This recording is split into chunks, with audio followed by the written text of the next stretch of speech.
However, raw consciousness requires only knowledge of oneself and the power to access it. Remember this as we unlock an even greater gnosis from beyond the veil.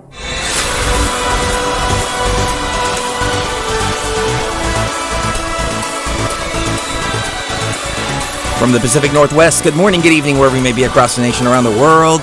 I'm Chris Gio. I'll be taking you beyond the veil this evening, but just briefly, because I've been reading some of the comments in our Facebook group, and I love them, man. I love them. I love each and every one of you so much because you inspire me. You really do. You inspire me to do shows. You bring up topics and a lot of things that we can talk about here on Beyond the Veil. And really, you know, a lot of people with their comments, they make me rethink my own position on things, which I love the most. You know, it's, as I've said before, Beyond the Veil isn't a guru type of deal. It's not even a teaching type of deal.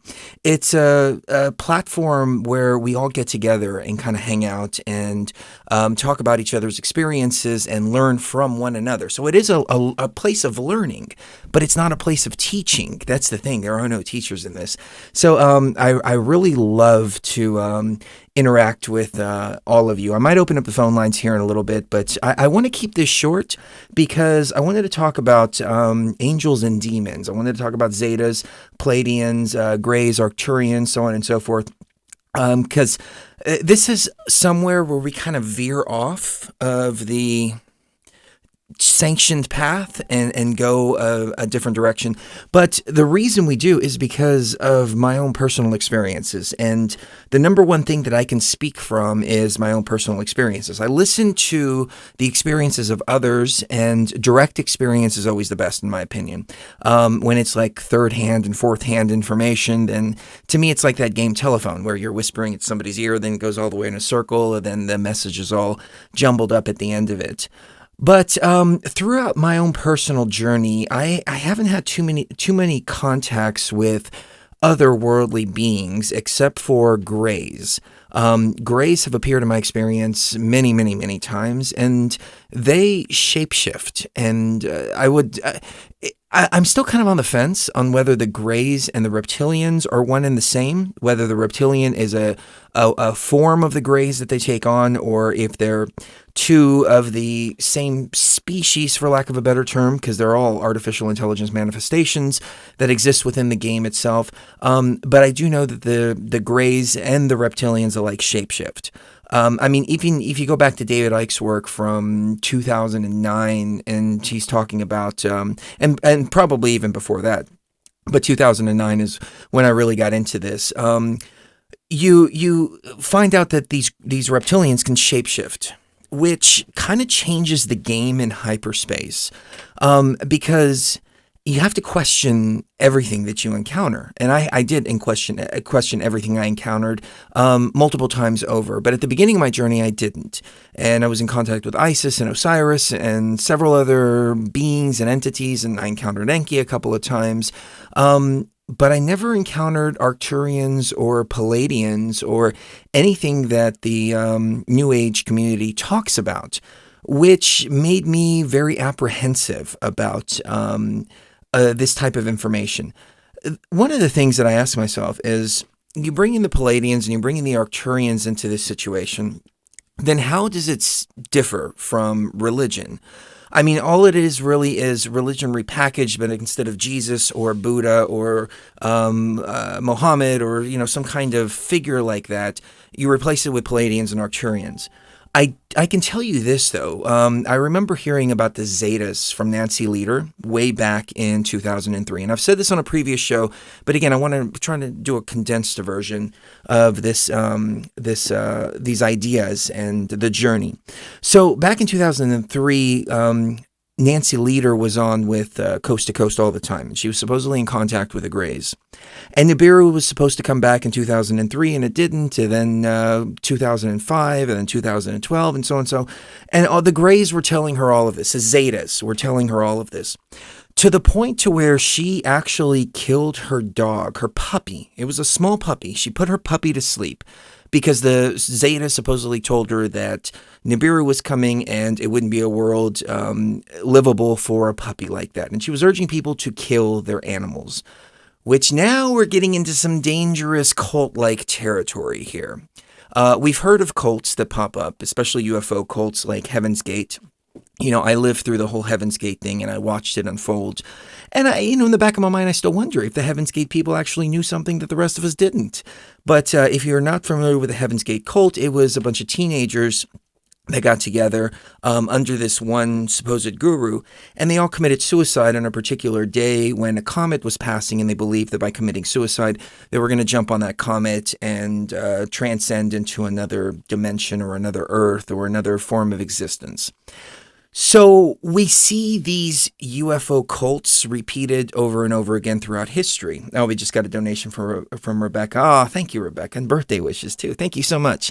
That was very sweet. So we see this information repeated in these UFO cults. So the Zetas fell apart when George Norrie stopped having Nancy Lieder on because of the whole Nibiru puppy killing thing, and the Zeta talk was what it was called, died down. After that came the Pleiadians. And if you go back through our archives on tfrlive.com, you can go to tfrlive.com/beyondtheveil and go back to around 2010. We had several people on who were claiming to be ambassadors of the Galactic Federation of Light, and they would represent the Pleiadians and so on and so forth. And that kind of fell apart. So when that did, then you had the David Wilcox coming in with the Bluebird stuff. And the Bluebirds really hit a nerve with me because it was at the exact same time that I was realizing that the different elements of our consciousness are represented by the Egyptian pantheon and possibly the Indian pantheon too. I don't know. I resonate more with Egypt. And I realized that Isis, Osiris, Anubis, etc., were actually parts of our own consciousness. And that was the point when I was unlocking all those different parts of my consciousness to become the raw consciousness, RA consciousness, or as I like to put it, RAW consciousness, because it was a matter of moving through all of my traumas, past lives, to activate all the different parts of the consciousness that then illuminated and became the raw. So it was a term that we coined, raw consciousness. And the David Wilcock thing, I paid no mind to it until he started claiming that this was the Egyptian pantheon. At that point, it did upset me and it frustrated me because I saw a lot of really good people going off the path into this Bluebird thing. And so I started to pay attention to that. And, I've been to Egypt. I've seen all the temples. I drank ayahuasca in several of the temples, I know ancient Egypt. They were not depicted as blue. They may have used some blue paint in some areas, but they were not supposed to be depicted as blue, and they're not purposefully depicted as blue. And they don't appear the same way that they do on the hieroglyphs. So Thoth is not really an ibis. Horus is not really an eagle. See, these were attributes which were put and personified onto the hieroglyphs. So Thoth, for example, the ibis beak, it looks like the ibis dipping its beak into the water to fish. And that was supposed to represent the ink, and that was supposed to represent Thoth writing down. But Thoth, and in Thoth, the race of Thoth too, because these are races here that we're talking about, that exist in the real world from my own experiences and the experiences of several callers that have called into the show. These were representative of entire races, but also representative of elements of our own consciousness as well. And this is where I'm looking at things from our own consciousness. So then the problem with the David Wilcock information is that I have been on the journey for quite some time. And I remember before this Corey Good guy came into the picture, and David Wilcock's go-to was Ben Fulford. Ben Fulford claimed that he represented the White Dragon Ninjas or something like that, and the Cabal was going to be arrested. I mean, I've been hearing this story for 10 years now, that the Cabal is going to be arrested. The Cabal is going to be, it's going to happen tomorrow. The Cabal is going to be arrested, et cetera, et cetera. First, it was the Japanese ninja lightning force, and then it transformed into the Bluebirds and so on and so forth. So I've seen a history of just made-up tales being woven just for the sake of selling books and hype and things like that. So when I saw the Bluebird thing, I thought to myself, you know what? This sounds exactly like the Zeta Talk stuff. This sounds exactly like the Pleiadian stuff that all started to fall to the wayside. And recently there was some fallout with Gaia TV and David Wilcock and the whole Corey Goode thing. And it turns out that Corey Goode really didn't have any military background. He played a small role as like a mechanic or something like that. You know, these stories always unfold like this. And so then it was replaced with Archturians. Now all of a sudden Archturians come into the picture that have never been in the picture before. So it's this repetition of the same story that's happened over and over and over again. And I've had some encounters with some kind of beings when I was a child. I've talked about this story before. I used to take, my parents used to take me to a psychologist because I was telling them little men were coming into my room at night. And then when I was about 23, I remembered an experience where they took me on a ship, hooked me up to some kind of machine, and were downloading information from my brain. And at the end of the experience, and I'm giving you the short version here, at the end of the experience, they said, don't worry, you've just been tested. Don't turn around and you won't remember a thing. And I asked myself, why would I not want to remember this? And I turned around and I saw these 3 tall whites standing right there. And I went through a couple of years of asking myself, oh, was I just, a contactee? Am I blessed to be in this situation? Are these friends? And I talked to many, many ufologists, everybody from Stan Friedman to many, many, many big-time ufologists that we've had on the show.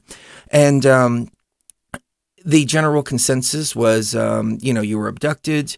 This was more than a dream. And some people were saying that, well, this is your star family here, and you made these contracts and agreements with them to come over here and take these experiences from your mind. And I started understanding sovereignty, and I started understanding who I was as a creator and what my role is here, and sovereignty both in the physical and in the spiritual as well. And I realized that they don't have a right to hijack a consciousness like that and to put them in such a disconnected state, because it's a state of hypnosis. It's a state, when I was interacting with these things, first of all, they hid their faces. Their faces were all jumbled up. They look like doctors. During the whole beginning of the experience, they look like doctors. And it wasn't until later that I actually saw them in their true form. But I was hypnotized and in a groggy state, and they were talking to me telepathically. And I was asking them what's going on, and they said, "Don't be afraid. Don't be afraid. What are you afraid of?" So they kept repeating that. What are you afraid of? There's nothing to be afraid of. And I was responding back to them telepathically. I'm not afraid. I'm just confused. I don't understand what's happening. And they had my arm on a desk like this and stuck something into my arm and said, look, it's already over. There's nothing to be afraid of. And there were several scenes in this particular experience that I went through. But it was one that I feel that I remember, but there were probably many more. And we've had a few gray encounters, especially in the old house that we lived in. But I realized my own sovereignty, and I realized that no beings have a right to put you in a state of consciousness like that, in a groggy state, to hijack your consciousness. The Greys do that. The Greys will walk in and they flash this light, and I've seen this light so many times. I even caught them on film one time. While we were in Egypt, we had some automatically recording things, and the thing flashed. You see the flash of light, and then you see what looks like the outline of a gray manifesting itself in the room. I've played this video on the show before. And the Greys shapeshift, and they do things like that. That violates natural law. So if these beings, who are the tall whites now that we're talking about here, are the Pleiadians or are the Archturians or anything like that. I mean, if there's anything these beings look like, they look like Archturians, except for the depictions of the Archturians are blue and these things were white. But they were tall, they kind of looked like Greys, had the longer heads, and they were about 7 feet, something like that. And I remember saying they moved with this plasma-like motion. It was weird. I mean, all of this is on our archives. So you go back 2010, 2011, 2012, all this stuff is all documented in our archives. So, on TFR. We don't have these on YouTube, but on TFR. So I started asking myself, if I'm the creator being, then I'm the ultimate power in my own reality, as you are the ultimate power in your own reality. And I hear about people contacting these other entities, and I have been very skeptical. And I've honed myself and my skills up to the point to be able to recognize a shape-shifting gray when I see it, in whatever form it takes. It's almost as if the grays cannot shapeshift in front of me. They have to appear in their true form, where I think before they were able to shapeshift and manifest in different forms. But I've gone deep into trance, and I've called out for Pleiadians. I've called out for grays. I've called out for Pleiadians, and I've called out for Archturians. All I get is grays. That's it. Just grays. That's all that appear, which makes me ask myself, why am I getting nothing but grays? I found a symbol that keeps them away. Since that I utilize that symbol, the winged sun disk, no more grays at all, period. But when I call out to Pleiadians and I call out to Archturians, I get grays. And I ask myself, is it because I've honed up my skills and discernment enough to be able to recognize these things for what they are, and they're no longer able to shapeshift? So I call out for a Pleiadian, and they come in, and they think that they're manifesting as a Pleiadian, but in actual fact, I'm seeing them in their gray form. We got a donation from Laureen. Thank you so much, Laureen. Very much appreciated. So a lot of this stuff, the Bluebirds and the Archturians and all this is all mixed in with Archangels as well. And the word anarchy means without rulers. It comes from a Greek word, anarchy. Without the archons, without the rulers. The arch is the ruling element of all of the root of the word. So the archons are the controllers above. That was their job. That's what archon is. Archon is to rule over everything. And then people refer to archangels, and I make the connection, well, there's archangels, and it's right there in the title, archons. I mean, these things are archons as well. The only argument that I can find within my own self is, okay, maybe it's like Transformers and Decepticons. So you have archangels, and then you have archons, and they're both battling each other. Perhaps that could be the case. I really don't know. I just don't trust them at all, period. And I'll tell you why. I used to interview this black magician named E.A. Coetting, and maybe I'll have him on the show again here pretty soon, because he was a very interesting guy, very nice guy as well. I just don't agree in the left-hand path. I think the middle path is the best. It's balance. The left-hand path is destructive as the right-hand path is. So he used to tell me, when I want somebody dead, when I want to really make an impact, when I really want to screw somebody up, I don't call to a demon. He said, I call to an archangel. I call to Archangel Michael. He was very clear about calling to Archangel Michael to have these atrocities committed on people through black magic. And I'm asking myself, and I have been asking myself this for several years, why are these archangels the ones that you call upon when you want something destroyed? I mean, you even look in the Bible, and I can't think of any references off the top of my head in specifics, but generally speaking, and I think if you look it up, you'll be able to find out. But when the plague came in Egypt, for example, they sent an angel. It was, I don't know, Michael or somebody like that, to go kill all the firstborn. Now, it wasn't just the firstborn of the Egyptians. It was the firstborn of the slave girls. It was the firstborn of the cattle. It was the firstborn of the sheep. It was the firstborn of literally everything. The angel came down and killed the firstborn of everything. So I'm like, I don't trust these things at all. Whether they exist or not, I don't trust them. And then the problem is too, with the whole archangel thing, we're mixing too much religious dogma in with consciousness. And I use the word consciousness instead of spirituality, because spirituality, in any way, shape, or form, in my humble opinion, feels like a false path. It feels like something that's pulling on your consciousness in one direction or another, be it the egoic Yahweh type deal, or the infinite love and light, or the Pleiadians, or the Bluebirds, or Archturians, or anything like that. There's always a pull to offset the balance of the consciousness.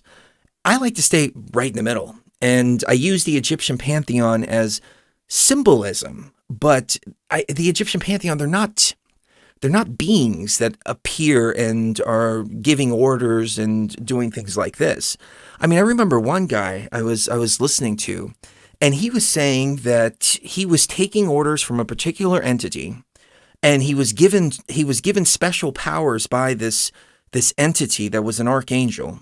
And if he didn't do as he said, then those special powers would be taken away from him. And I'm like, you're dealing with archons, dude. Okay, you're dealing with archons. That's not how any benevolent entity would operate. So that's my view on this particular subject. And what it comes down to is that I feel that we have the power here. Like we're the ones we've been waiting for.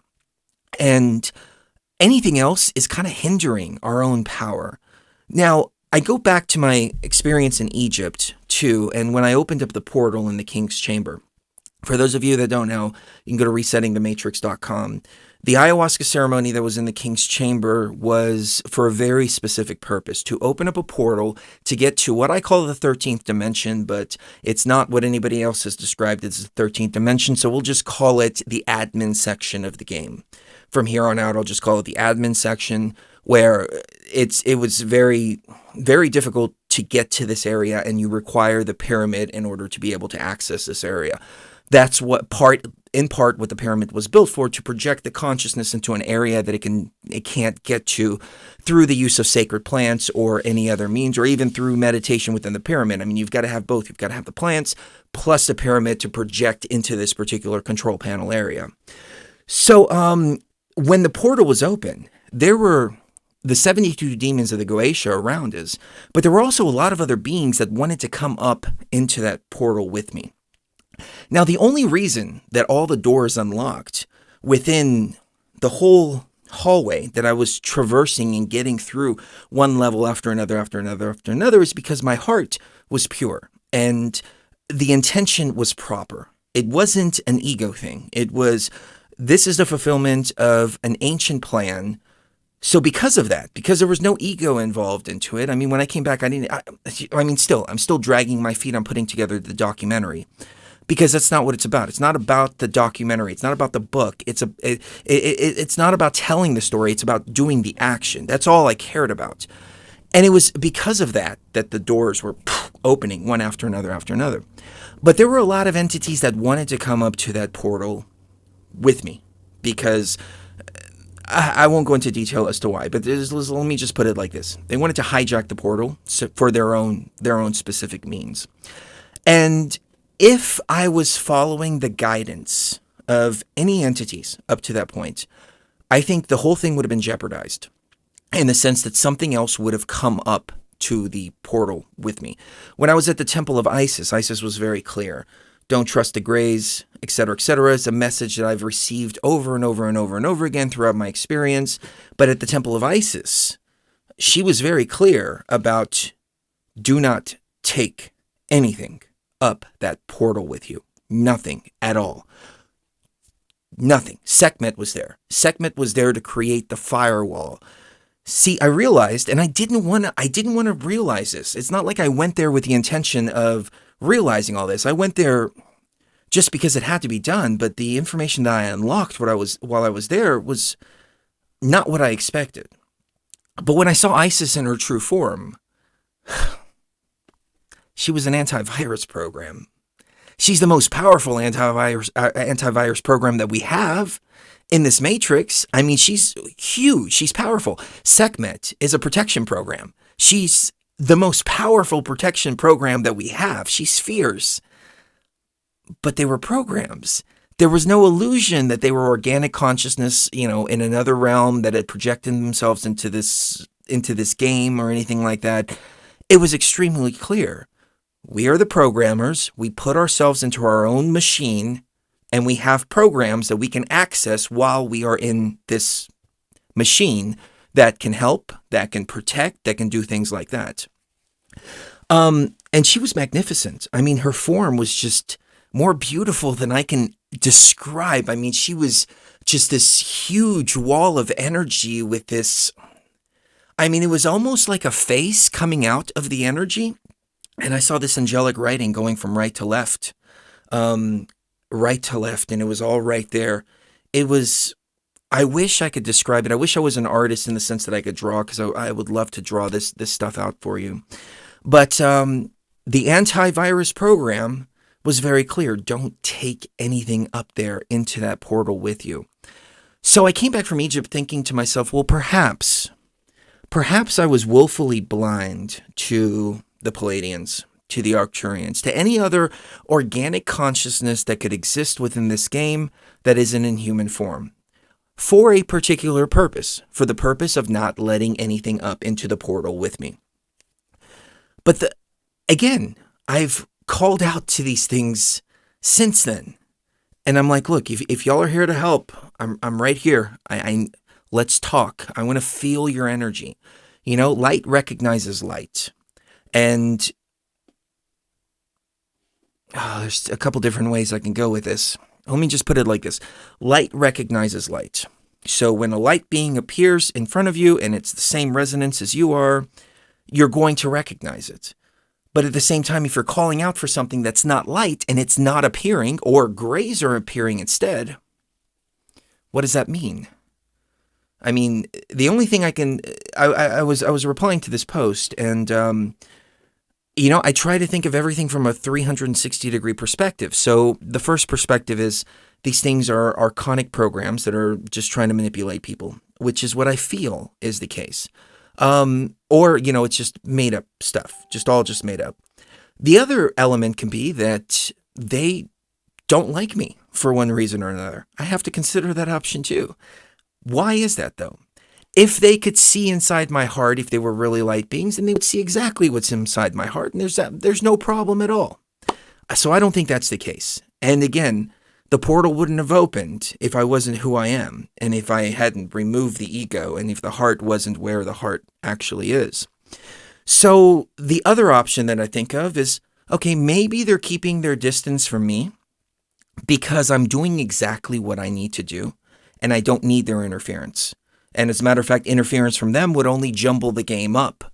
If I had Pleiadians and Archturians here who were like 100% the good guys, and I go to Egypt and I open up the portal, perhaps a shape-shifting gray can jump in the mix, shapeshift as one of them. I won't be able to tell the difference and let something up into the portal with me. I think about that too. I don't know. I keep coming back to the same idea.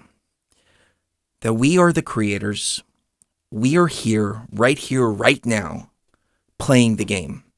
We're the ones that we've been waiting for. And because we're the ones that we've been waiting for, anything else that is here to guide us or here to push us in a direction or do anything like that is actually taking the power away from us. When a baby learns to crawl, they learn to crawl. You can give them some crutches on their legs, and they can learn to walk with the crutches on their legs. But what's going to happen as soon as you remove those crutches? As soon as you remove those crutches, that baby's going to fall down because the bones aren't built enough to be able to sustain the weight of the baby walking around. The baby has to learn how to walk on its own. And sure, the parents can hold the baby, and that's typically what they do. And the question is, are these things our parents? Are they guiding us as children that are growing up? Or are we the ultimate power in this, and they are our children instead of the other way around? If they are, as I believe them to be, not the Greys and not the Pleiadians and Bluebirds and all that, but these programs like Isis, Osiris, things like that, not only representations of our own consciousness, but also antivirus programs, well, obviously they're our children because we are the programmers. So now we have our children here teaching us how to walk. So again, it doesn't make any sense to me. And I think the best approach, in my opinion, is to unlock the power from within yourself, to go within your heart where the knowledge is bound, open it up, and retrieve the information from there. But I am open to other possibilities, and I call to them, Pleiadians, Archturians, Bluebirds, all this stuff, appear, let me feel you out. Let me take my light sword and let me stick it through you. If you're a being of light, nothing's going to happen. If you're not, you're going to freaking explode. So Just let me test you for myself. Let me feel the energy for myself. Crickets. Why? That's the question I keep asking myself. Why? I'd love to hear why you guys and gals think out there.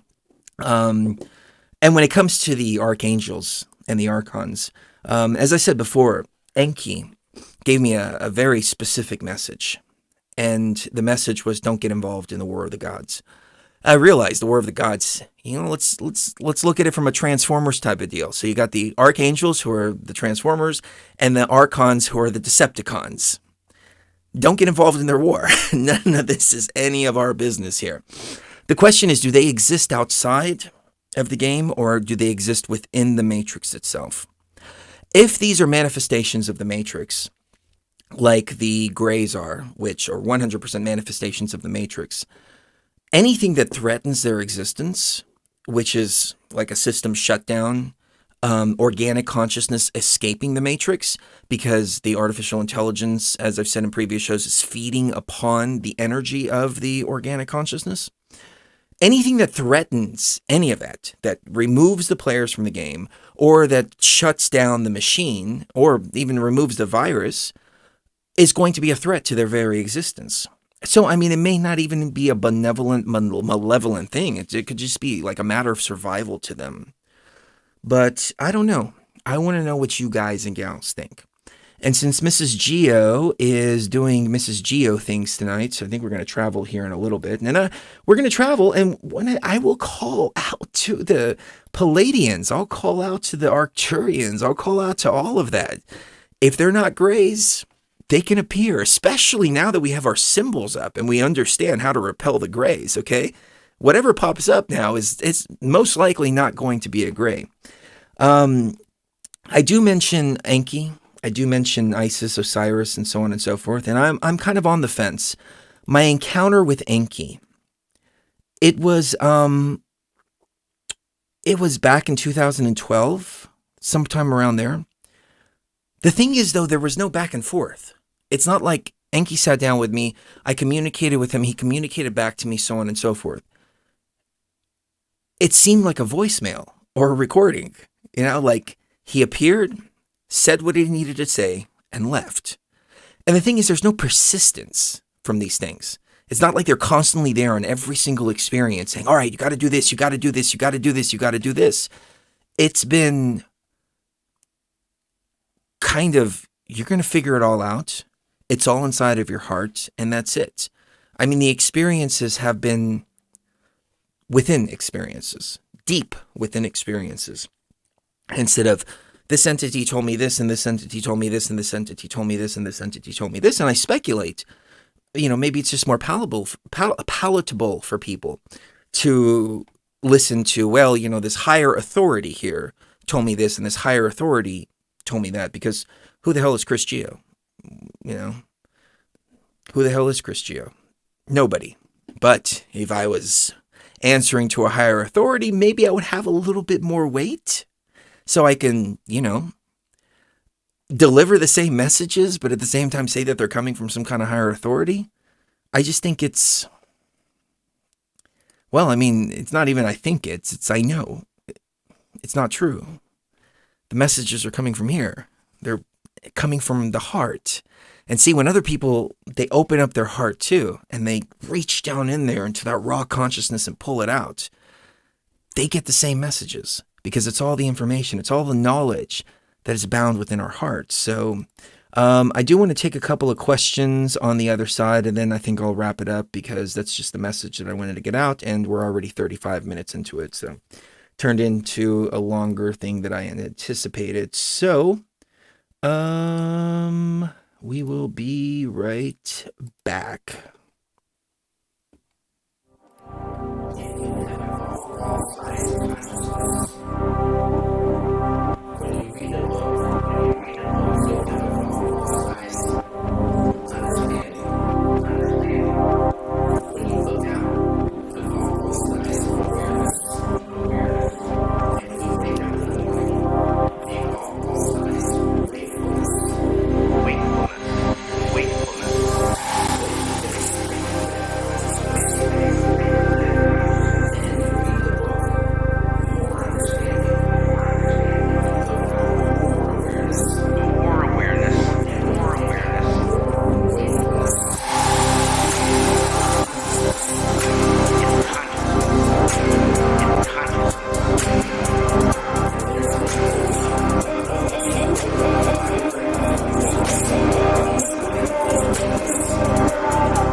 consciousness is never to destroy.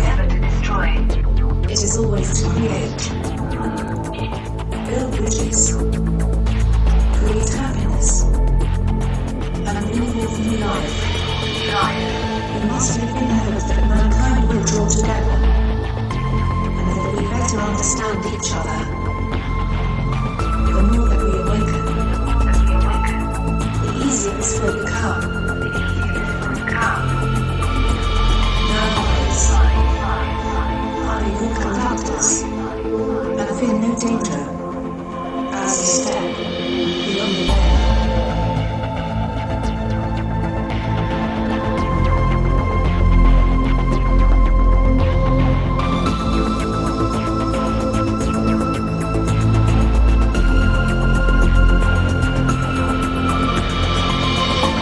All right, I'm trying to keep up with the chat. I think Mrs. Geo is in the chat too. So if you are Mrs. Geo, and you can jot down a few comments and questions and stuff, that would really help out. So I see a lot of love in the chat. Some kind of snide comments, but even the snide comments or questions are worth answering. So I'm trying to jot them down here. You know, that's the thing.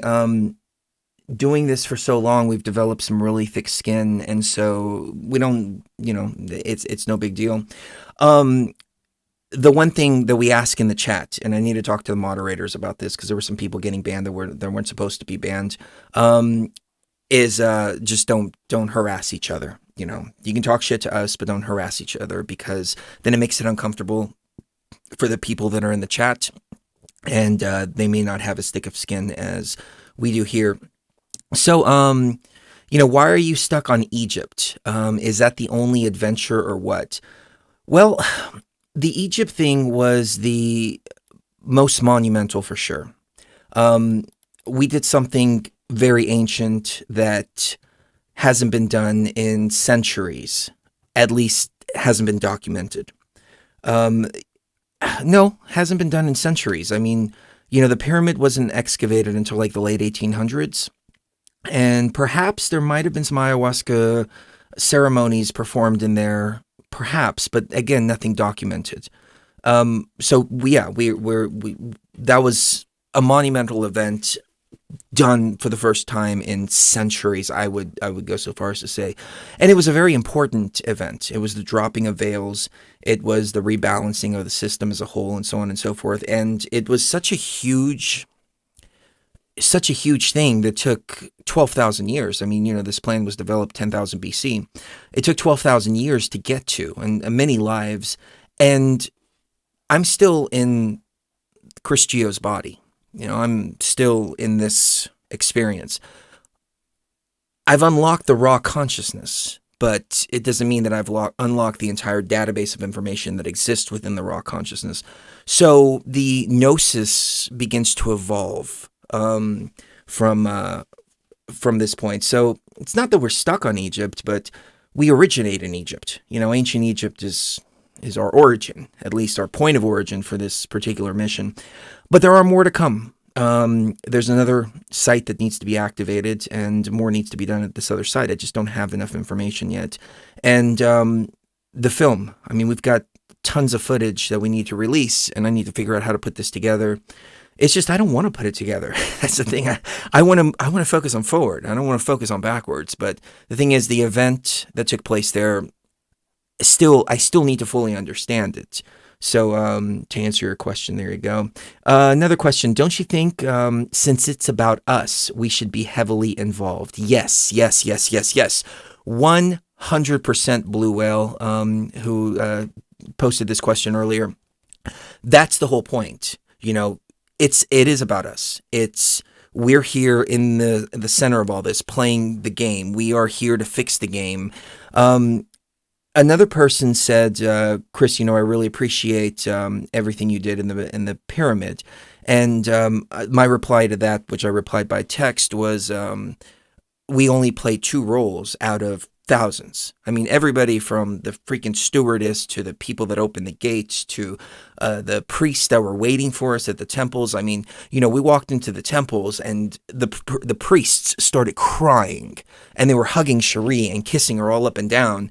And like they've been waiting for us, like something like the temple, especially at the Temple of Isis, after the experience was over, we walk out and there's all these people that are coming and they're like sitting around us, like we're just glowing or something like that. And this guy's just like bawling and he's hugging both of us. And I'm like, oh my God, this is powerful. Almost as if the temple had been cleansed and like they'd been waiting for the cleansing. This was all on Facebook live stream too. That's the crazy thing. I mean, we live streamed all of this. And during these moments, I did put the camera down because I felt that they were so personal. They were such personal moments that it wasn't really meant to be live streamed out there. But it was a really powerful experience. So there were many people that played a part in this. So we played the most difficult, but there were many people involved. And this is what Beyond the Veil is all about, is it's about you unlocking the knowledge from within yourself and understanding what your purpose is here, why you came here, what your mission is, and what you need to do. So that's what we hope to inspire within people, is to find your path and go within and do what needs to be done. The science officer isn't going to play the same role as the captain. The captain isn't going to play the same role as the janitor. The janitor's not going to play the same role as the mechanic. But I assure you, if the mechanic doesn't do his job and that tank goes into battle, it's not going to work. And the captain's going to fail. And the whole team is going to fail because the mechanic didn't do his job. Every single role is just as important as the next. Zachary, talk about the ordinary people who have this ancient knowledge and use it for their own gain, not with a pure heart or benevolent intent, at the downfall of others. And that is a travesty that I see more often than not, that people unlock this knowledge within themselves and use it for financial gain, manifestation, for example. And some people who have unlocked it, though, are using it for other means, and we just don't hear about it. Keanu Reeves is somebody that I would really like to meet. And as a matter of fact, we were going to go to LA to meet somebody that wanted to meet us, and they were going to introduce us to Keanu Reeves because they're good friends. We didn't get a chance to go because they had some issues that popped up in their lives, and we're going to connect at some point. But I hope and I foresee that there's a moment when I can sit down and with Keanu Reeves with a glass of ayahuasca and a glass of whiskey and say, you take this glass and you wake up maybe with a headache in your bed and believe whatever you want to believe. You take this cup and I'll show you how deep the rabbit hole goes. That would be so freaking epic. But that guy helps out so many people. And a lot of people don't realize, but even in the movie The Matrix, he wound up giving most of his salary to the special effects crew, who were getting paid, next to nothing considering what the actors were being paid. But his justification was, well, I wouldn't have looked good if they didn't put in all the work, so I'm going to give him most of my salary. So these people do unlock this knowledge within themselves, amass a huge amount of resources, and use it for good. But there are a lot that are using it for malevolent purposes. But then again, the way the game is set up is you have archonic systems of control all up and down the line, be it government, corporations, spiritual religions, and things like that. The Vatican, for example. And I think these are all set up by the AI itself. So it's not like they have the secret gnosis and then they're unlocking it. It's the AI has fed it to them. And then I feel that a lot of the killing that goes on, especially on a mass scale, is a result of the people at the top understanding how the game works, and understanding that the majority of people who are dying in these horrific atrocities, like when they bomb other countries and things like that, aren't really real in the same sense that organic consciousness is real. And so I think in their minds they justify being able to do that because they know those beings, the NPCs are going to be recycled back and spat back out into the game. So it's like nothing for them. As a matter of fact, I came across a story of a serial killer. And this was when I first realized about the NPCs, and I said, oh my God, I don't even know if I want to talk about this kind of stuff, like the NPC thing, because of this very idea right here. But I weighed it out, and I realized that the message and understanding is more important for organic consciousness than it is for the potential that the NPCs can misuse it. But there was a serial killer who, when they apprehended him, he said, this is a simulated reality. This is just a game. None of these people are real that I've killed.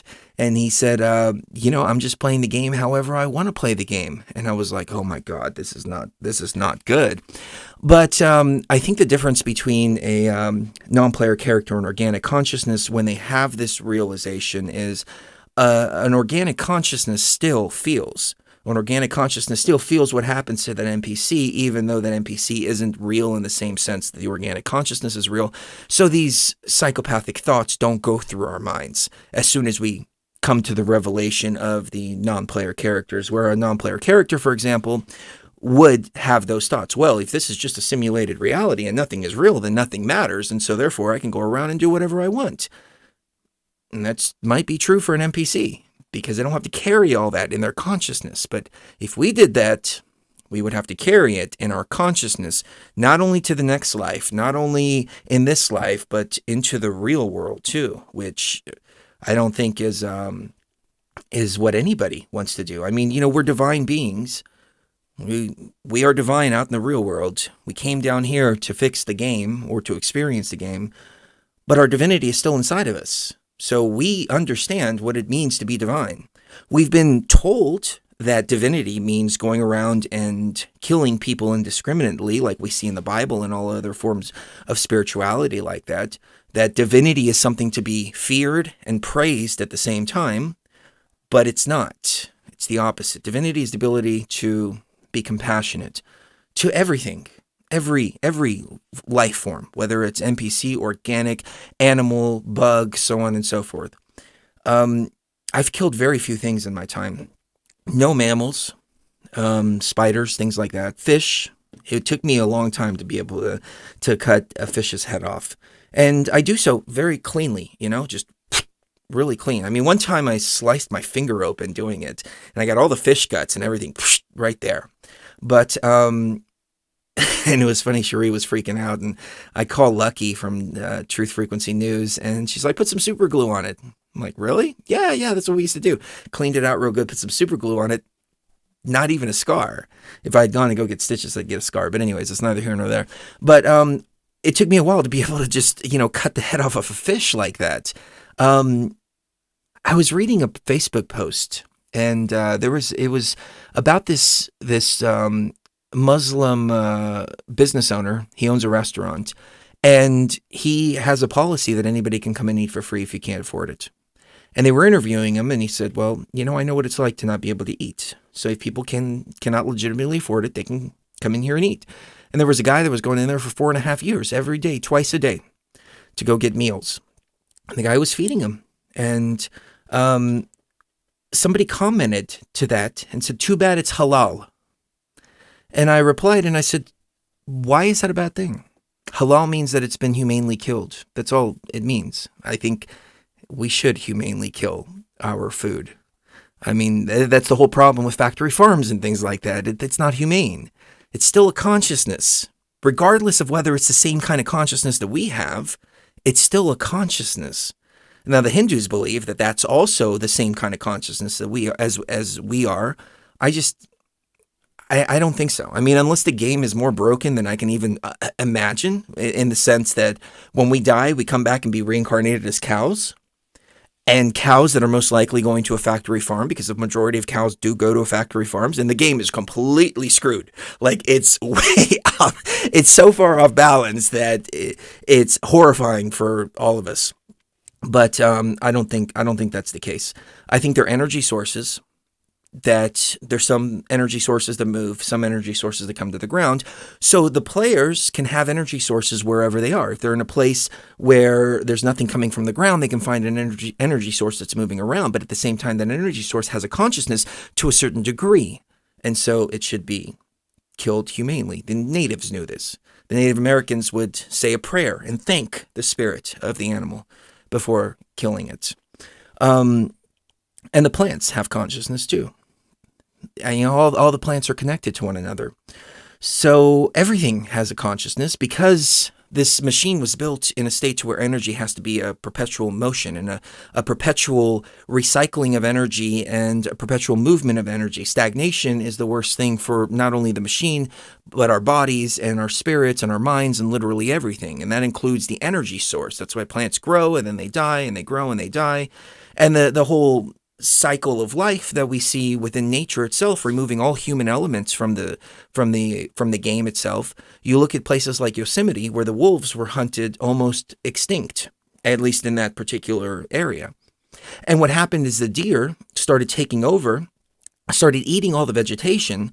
And so the beaver population started to decline because the deer were out of control and they were eating up the entire forest. And the forest was starting to die now because the wolf population was removed from the equation. And in 2011, they called this the cascading effect. In 2011, they reintroduced a wolf population. Now the deers were on their guard for predators. Their numbers were kept at a reasonable number. And the beaver population started to flourish, as did the forest start to flourish. You see, this is unfortunately the way the game was designed. But it wasn't designed to put animals in factory farms and kill them in the most inhumane ways possible. I mean, it's an atrocity, and we feel it. We feel it as organic consciousness. We feel everything, and it stains our consciousness. So, have you ever tried getting Daniel Scranton on the show? See if he will channel all these entities you're asking about, since he claims to be able to channel them at will, and see what happens. I have never heard of him, and I do want to say that I try to not look at other people's information too much. And it's simply because it clouds my own experiences. I'd rather just have my own experiences and bring the gnosis out from here and then deliver it here. And as I've said before, the most powerful is when somebody tells me, hey, you know what you're talking about, what you saw in your experience last night is written in the Emerald Tablets of Thoth, or it's written in this book, or, hey, there's another guy talking about the exact same thing you're talking about. Then I'm like, oh, okay, awesome. I know we're onto some good information. When it comes to channeling, though, I don't have any experience channeling. I don't channel. I just don't. I can elaborate much more on it, but I don't channel. So I don't trust channels very much. It's like, if you got it from your heart, I'll take it much more to heart. But if you get it channeled, how do you know you're not channeling AI? How do you know what you're channeling? I don't know. It doesn't make any sense to me. So, I mean, we can give them a try and see, but you know what? I take that back. We have had a couple of people channeling before on the show. Way back, we had Guy Needler on, who was working with Dolores Cannon. And Dolores was a very interesting person, and one I wish I would have gotten to know a little better. We had one interview with her for an hour, and then she passed away shortly after that. And but Guy Needler was on. I think we had Dolores' daughter on as well at one point. But Guy Needler would channel from source, and I don't know how I feel about that. I like Guy. He's a great guy. He's really great. Cherie had some ovary problems, and she thought she was going to have her ovaries removed. And we asked Guy to do some energetic healing for her, and he did. Excuse me. And he did. And we go to the doctor, and he goes in to do the surgery, and he comes back out to me in the waiting room and says, I can't find anything wrong with her. There's nothing there. And the doctor was convinced that it was an error going in, because they were still doing the laparoscopy or whatever it was, which was like the investigative surgery. It wasn't actually the surgery to take care of the problem, but they were putting like a little microscope in there to go actually see what's going on. So the doctor believed that there was nothing wrong to begin with. But we did ask Guy to do the remote healing. So I don't know. Maybe there's something to it. But in my experience, I haven't had any experience channeling. I wish I wish I did. But then again, how do I trust it? How do I trust it? Toth is the one that, in my opinion, I trust. I don't trust the writings in full. I don't trust that what's in the Emerald Tablets now is what Toth has written. But I trust his signature and his resonance to the point of being able to say, okay, this resonates hardcore in my heart. And the number one thing that resonates is look in your heart where the knowledge is bound. It doesn't say channel from the Pleiadians or channel from this or channel from that. Look in your heart where the knowledge is bound. So why would we need to channel if we have all the knowledge within our hearts? It doesn't make sense to me. What can they possibly tell us that we don't already know? This is what I'm trying to tell everybody, is that you already know everything. It's all in your heart. It's all there. It's all right there. And you're never going to be able to fully understand what's a deception and what's not unless you go into your heart and get the information from where the knowledge is bound. Then you can say, okay, well, these Pleiadians are saying the same thing that's in my heart. Okay, cool. Oh, wait a minute. All right, so the first paragraph is saying what's in my heart. The second paragraph, hold on, I got to be skeptical of because I'm not feeling it resonating. This is what I'm getting at here. Let's go to Matthew S. Chris sees gray aliens because he is seeing himself. Very, very, very interesting comment there. And I've asked myself several times, am I just an antivirus program? I mean, I have to examine that possibility. I really do. Gray, I mean, again, it's possible, but I just don't feel it. I mean, how could I be so disconnected from my own self? So much that I could be a gray and not even know it. Like, I'm trying to think of what kind of state that could possibly be in. And then I also think about what's in my heart, and I think about my intentions. Now, of course, you guys and gals have to read the resonance and the energy signature and all of that, but I can tell you what's in my heart and what my intentions are. And my intentions are to get the hell out of here. Unless the Greys also have the intention of getting the hell out of here, which I don't think they have. And if the Greys have the intention of remove the virus from the system and shut the machine down if necessary, because there's a lot of suffering in this machine. If they have that intention, it's quite possibly maybe I am a Grey and I don't even know it. But I don't think so. I don't think so. I wouldn't have gotten the message very clearly. Don't trust the Greys. They vibrate on the frequency of demons, which is a very elementary way to communicate that. They're not really demons. See, I don't think the demons actually exist. They're just, they operate from a very malevolent mindset, hive mindset, in my opinion. But I mean, I've thought about that. I've thought, am I reptilian? Am I gray? Am I organic consciousness? Am I an antivirus program? I've thought about all of this. I think the difference is that NPCs don't think about that. There's no possible way in their mind that they're not real, because this world is very real to them. So therefore they are real in this world. So there's no possible way that they're not real. But when we ask ourselves, hey, wait a minute, am I real or am I a program in the machine? And I would say that's usually an indication that you probably come from outside of the machine, because you recognize the machine for being a machine for as it is. So, does BTV have a forum, Discord channel for deeper conversations about these topics? We try to get as deep as possible here, but that's a good idea. Maybe we'll set up, another channel that's even deeper. The problem is every time I open my mouth, I piss off a lot of people, and I'm trying really hard not to, because I know what I know. But when I speak like I know what I know, it rubs people the wrong way sometimes. So I try to be gentler. That's my New Year's resolution. We need a more gentler, raw consciousness. But when you've seen the shit that I've seen, you don't come back and go, kumbaya. You come back and go, holy fucking shit, this is fucked up. Like that's the only thing. I was watching somebody else's video, and they were like, I did the DMT. I saw this octopus. The only thing I can think was, holy fuck. And I was like, okay, this guy's actually seen it. This guy is real here, because you don't come back.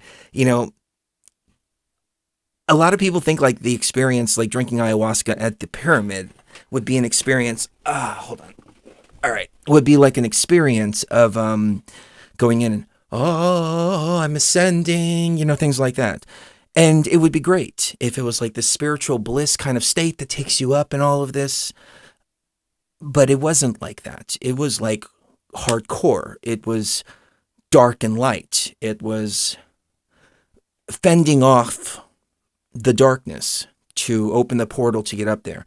It was taxing on the body. It almost killed me. My heart stopped several times during the experience. It was traumatic on my body. It was traumatic on my mind. It was traumatic on my consciousness. It was a rough ride. It wasn't love and light and kumbaya. If it was, I would let you know. And I would come back and say I was totally wrong about everything. The warrior's path is love and light. The warrior's path is all of this, but it was brutal. Because we are meant to be, our physical bodies are meant to be in the third dimension. They're not meant to travel that high, that fast, that far out. And when we do, and we provoke these hardcore states, it's physically taxing on the body and the mind, and traumatic as well. And it's unfortunately the truth. It's the shadow work is not fun.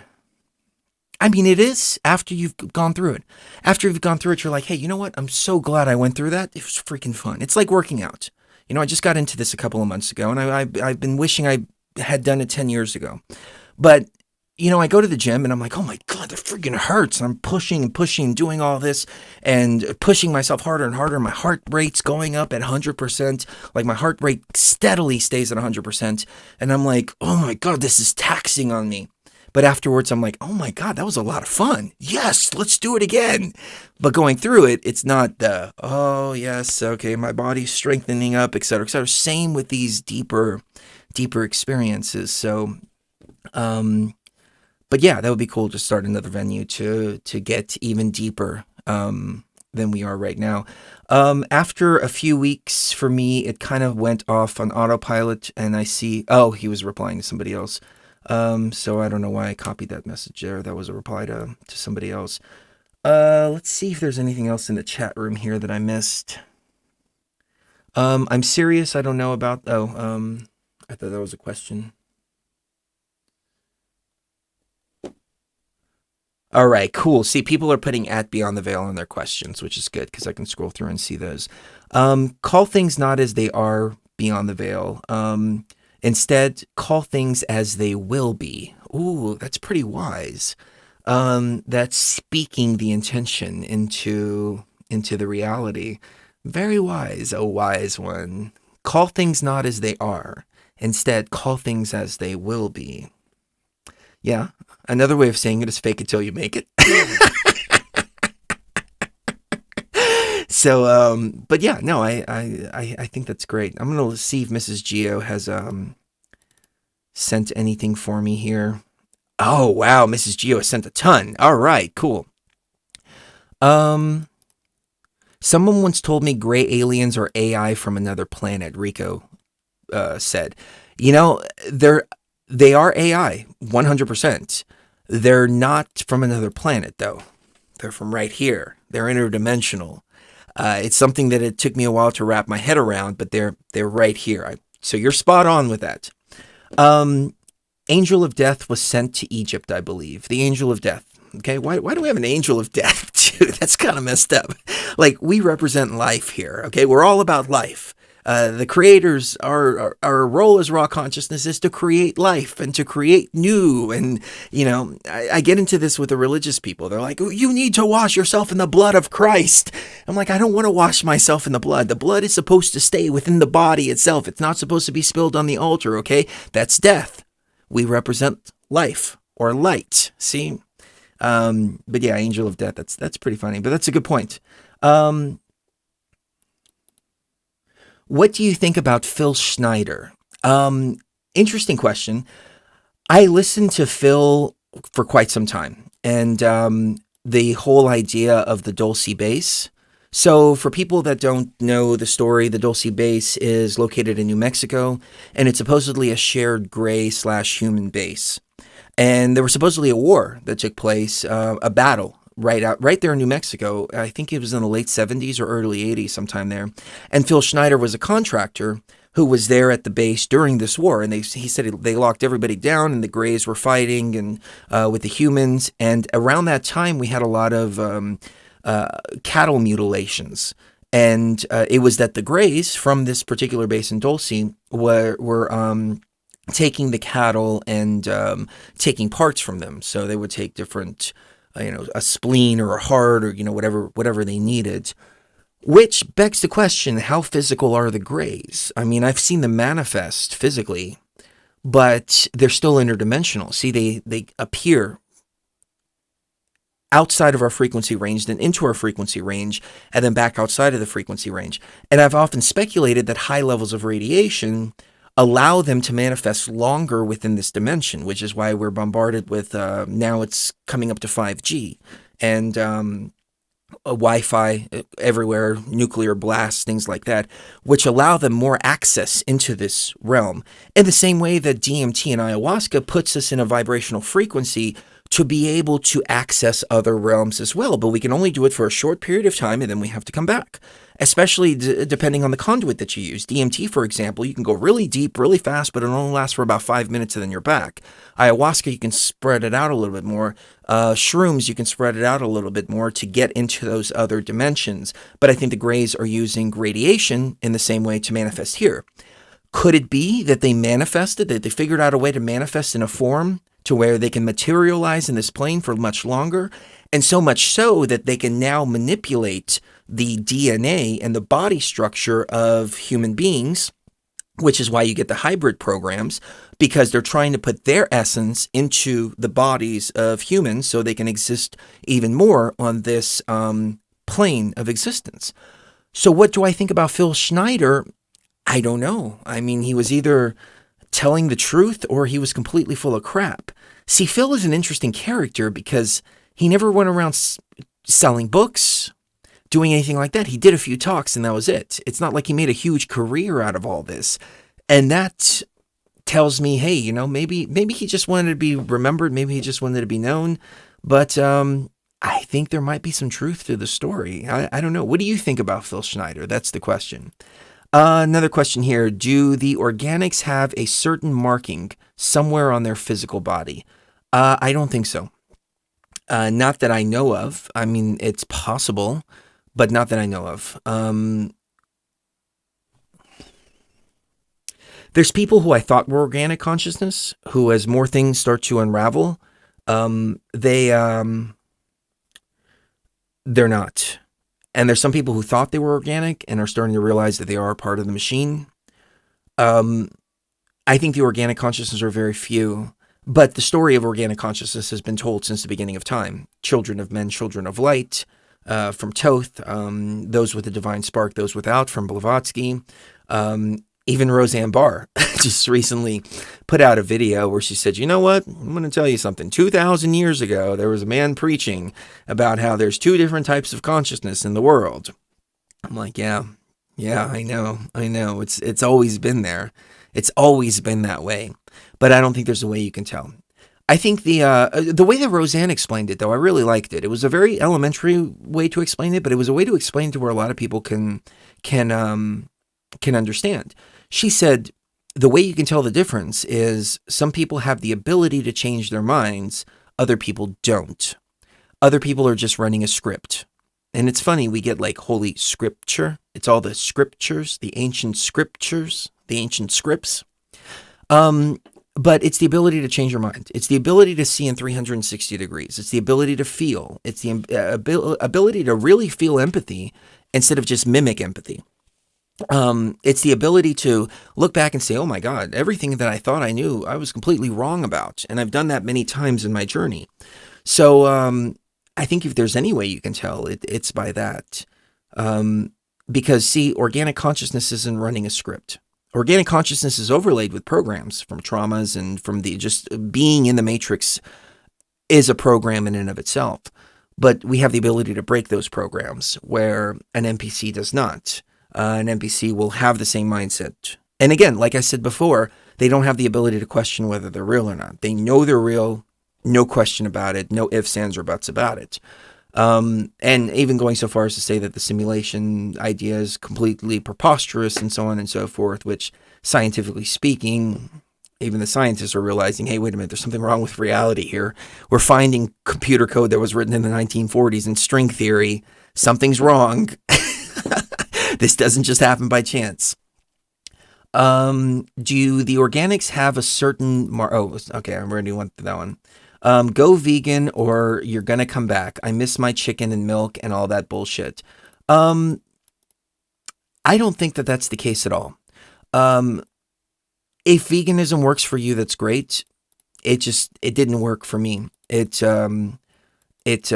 killed my metabolism, and Cherie was down to 80 pounds. If we had continued the path, she would have some serious health problems.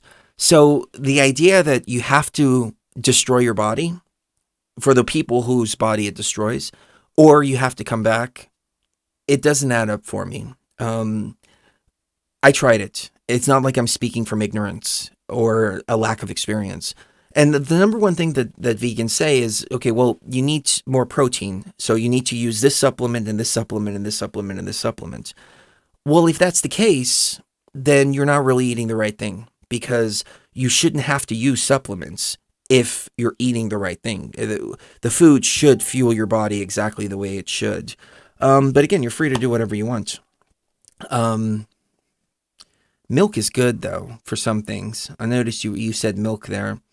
And cows have to be milked. When they're not milked, they have negative health issues.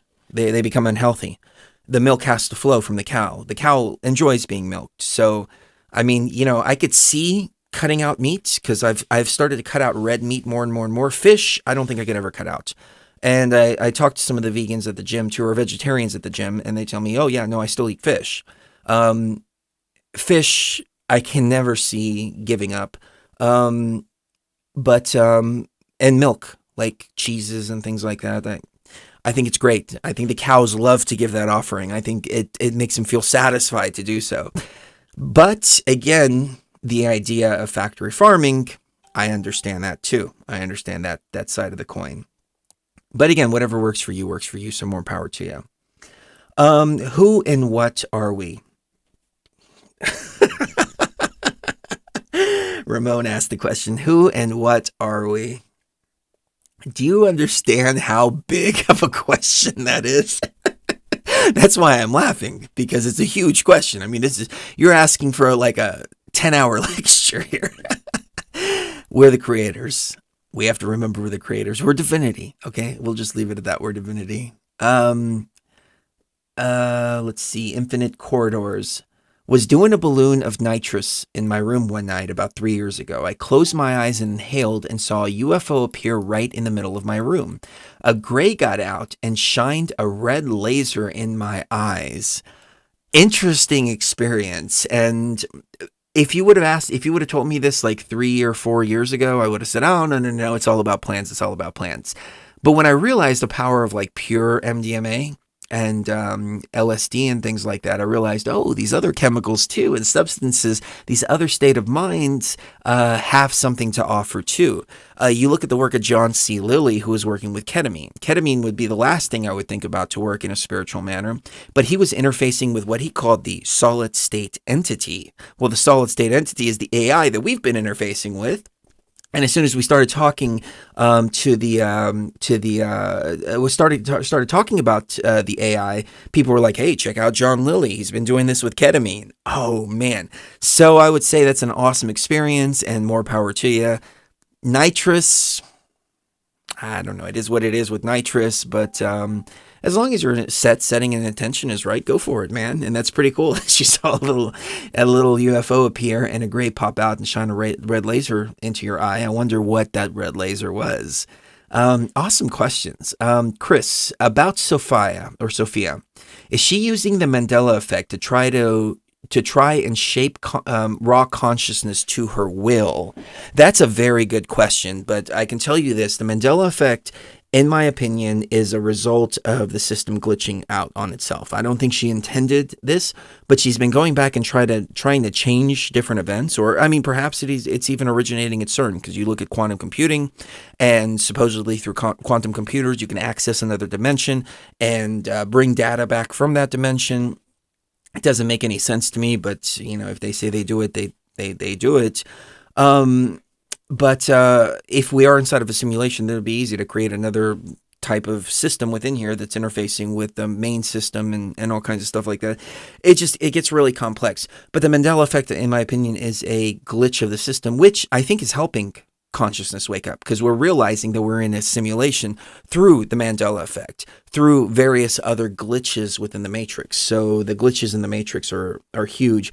But that's an interesting thought. Maybe Sophia is the one that's actually trying to shape the events to her will and therefore shape the raw consciousness. I mean, it's possible that maybe she's going back and trying to undo some things that were done. So maybe there were some events that took place in the past that she went back to go try to undo, to try to change the dynamic of things from that point up to the present.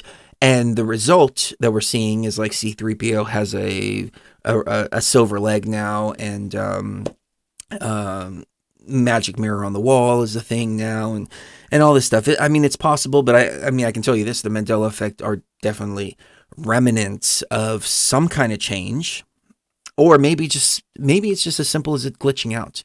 Maybe there's too many NPCs on the board, and because there are, the system is glitching. But at the same time, she needs all those NPCs on the board to fuel these systems of control and this one world government and this one world way of thinking and all of this, to trap the organic consciousness within the game itself and to not have a choice to be able to leave. So if you can outnumber the organic consciousness, which we were already outnumbered when we came in, but if you can create a system of NPCs that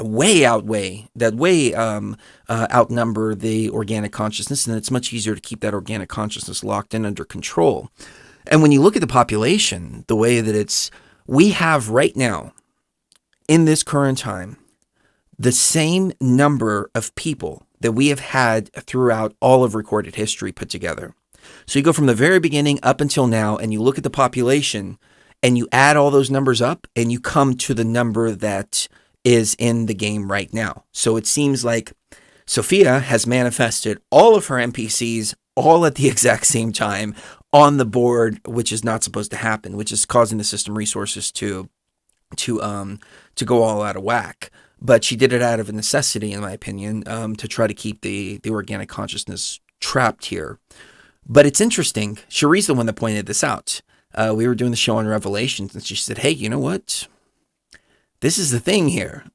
Every single consciousness that has ever existed in the past, because, there's only supposed to be so many on the board at any given time, but all of them put together come up to around the same number of people that are supposedly on the earth right now.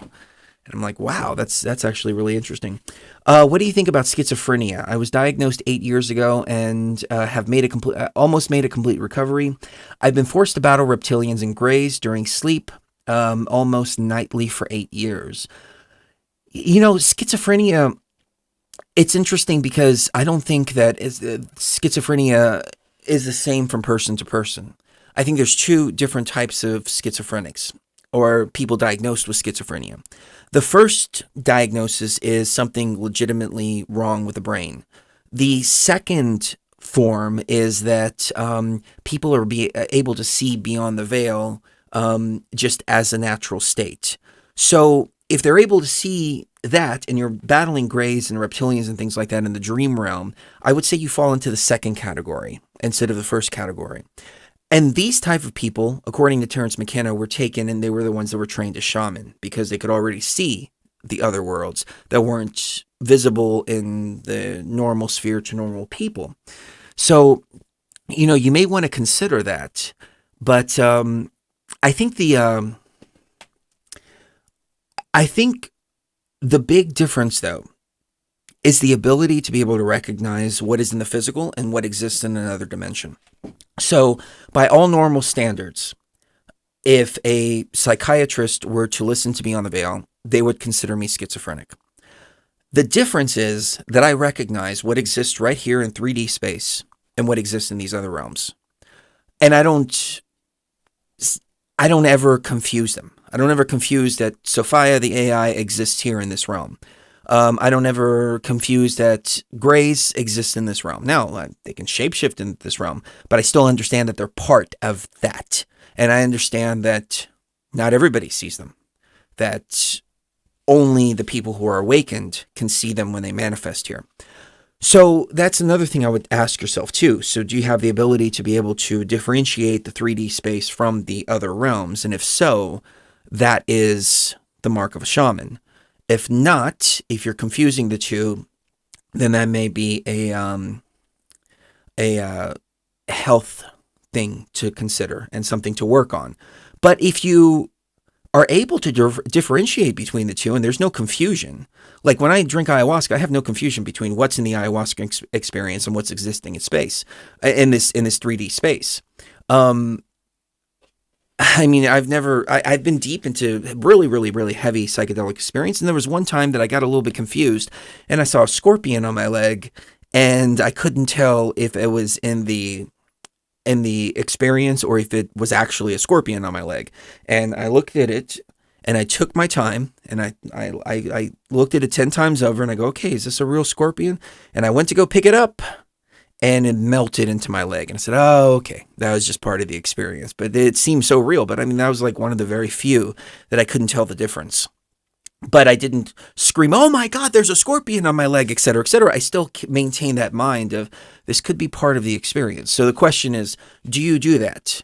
Do you go, okay, well, I see a gray there, but I understand that that gray exists in a space that's outside of this physical space. If you do that, to hell with the doctors, man. You're not schizophrenic. You have a bigger perception, a bigger field of perception. So, consider that too. But best of luck on your journey anyway it goes. We're with you. Is it possible for organic consciousness to reverse back to NPC? What do you think? Well, organic consciousness is organic consciousness. The thing is, it's trapped under multiple layers of programs. So you have all these different overlay programs. Like if I just stop what I'm doing right now and I go work for a corporation, I have a song that goes, if I go back to sleep, I'd hang myself with my tie. And I really believe that. If I go back to sleep, I'd hang myself with my tie. And one day I'd come home from work and freaking hang myself with my tie. But if I stopped right now and I went and worked for a corporation and I stopped hanging out with everybody here, I stopped talking about these things, all those overlay programs, my identity as I was a computer programmer when I was working for this corporation, which is funny, as above, so below. But if I decided to walk that path, I would take on the computer programmer identity. I would take on the chief technology officer identity, all that, and all those programs would overlay and overlay and overlay, and that would become what my reality is at that point. And there would come a point, especially if I didn't continue to dip into the psychedelic realm from time to time, that all these programs and overlays could just overlay, and then I forget that I am who I am, and I become more Chris Geo. I become more the identity than I am now.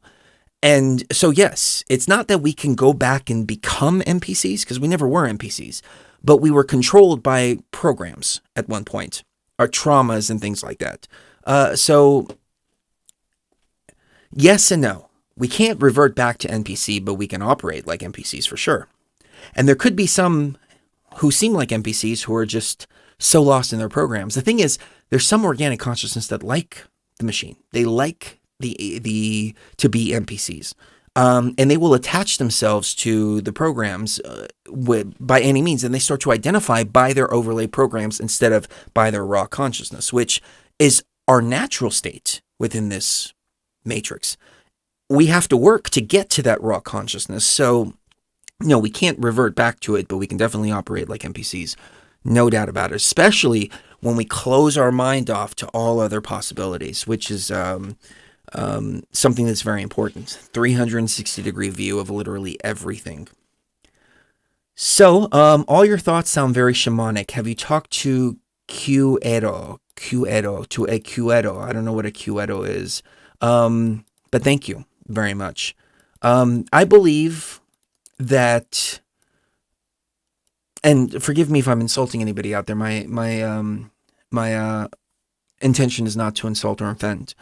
But I believe that anybody that calls themselves a shaman is not quite a shaman yet. A true shaman, in my opinion, is somebody who is recognized by others as a shaman, rather than somebody that wears it as a label. Like, I don't have to tell you who I am. You recognize who I am. That's why I don't reveal my ancient name, because you have to recognize me for who I am. And I have to show that. Some people have recognized me, and more often than not, I slip back into Chris Geo. So it's not like I'm operating from my ancient soul all the time. If I was, you would really know who I am. But I enjoy being Chris Geo sometimes. Chris Geo likes to fuck around. He likes to laugh. He's, laid back. He smokes weed, and things like that. I would enjoy the ride. I think it's like part of my agreement to come back. It's like, all right, well, if I'm going to go back, I'm going to go enjoy myself. I'm going to have some sex. I'm going to eat some meat. I'm going to smoke some weed. I'm going to enjoy the things that I don't have over there. All the little pleasures of the flesh, was part of my agreement. All right, I'm going to go back there. I'm going to do my work. But I'm also going to enjoy myself while I'm there. And I think that's a very well-balanced place. But if I was operating solely from my ancient soul, I don't think I would be as relatable. I would not. And I definitely would not be doing 3-hour radio shows, because my ancient self is one of very few words, very calculated words, and very wise words, which comes out every once in a while. But my ancient self would not speak for 3 hours, would only speak what is the most important to speak. So, balance. Did anyone watch the Lego 2 movie? It shows the octopus that y'all have been talking about. I was like, holy cow. I haven't seen the Lego 2 movie, but the August 2016, we saw the octopus. Stranger Things 2 comes out in October, which was a couple months later. Obviously, somebody else had seen the octopus too, because they put the octopus into the entire second season of Stranger Things. We obviously hadn't seen it because it hadn't been released yet. The Solo movie has the octopus. The octopus appears freaking everywhere. Everybody knows about the octopus. The only difference is what is the octopus? And it's a matter of perspective. So it doesn't surprise me. And we're going to see it more and more and more. There's always, even atheism. I talked about this before. They call it the flying spaghetti monster. And I'm like, you guys actually have it a lot closer to the truth than anybody else here. And y'all are doing it in a way to ridicule it, to make it sound ridiculous. Oh, flying spaghetti monster. Yeah, that sounds ridiculous. Atheism too. That keeps you away from your own divinity. But it's like, wow, you guys are actually closer to the truth than anybody else in this game. It is what it is. All right. I'd like to know the difference between organic consciousness that are dealing with nanotech, and those that have had brain injuries and traumas. The computer can be damaged, and it is unfortunately the nature of it. However, I think that we have, we're not very selective with the bodies that we choose to incarnate in. It's not like we go in and design and go, okay, well, I want this perfect body, et cetera, et cetera. A lot of times when we have to enter the game, we have to do so because we're trying to reach a certain target point within time, space, and location. And so we pick whatever available body is to get us to that location. And oftentimes our bodies are less than perfect, and injuries can happen as a result. I mean, Cherie has had shoulder surgery after shoulder surgery and several different things going on.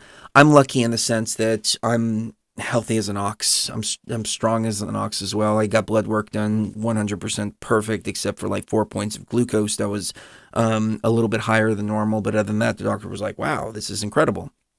But, obviously I have a body that if I even look at chocolate, I gain 5 pounds.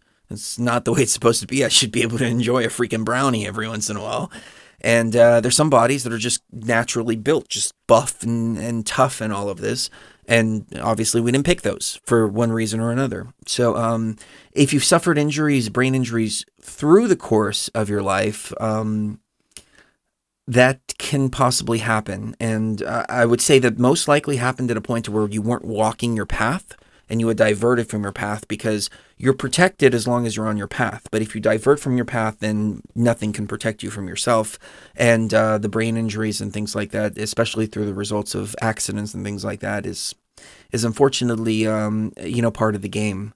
But it doesn't necessarily affect your consciousness, because your consciousness isn't in the brain itself. The consciousness is inside. It's not even in the heart. I mean, Toth says look in your heart, but it's really not looking in your heart. It's looking in your raw consciousness, which exists going in this way out through your heart area. The heart's just the easiest way to describe it. And traumas too. By traumas, I take it you mean physical traumas, like blows to the head and things like that. And that's a very sad situation. But you have to ask yourself too, how could some of these experiences actually put you back on your path? Like, so you've suffered some injuries. So you're in a particular place for a particular reason. How can you use that to get back on your path? And what other obstacles could have been avoided by this happening so you didn't encounter perhaps death after this happened? Maybe it was like one of those things like, okay, well, if I wasn't in this accident, I'd be dead 3 days later because of this. Everything kind of spirals out like that. But nanotech. The idea of nanotech is one that I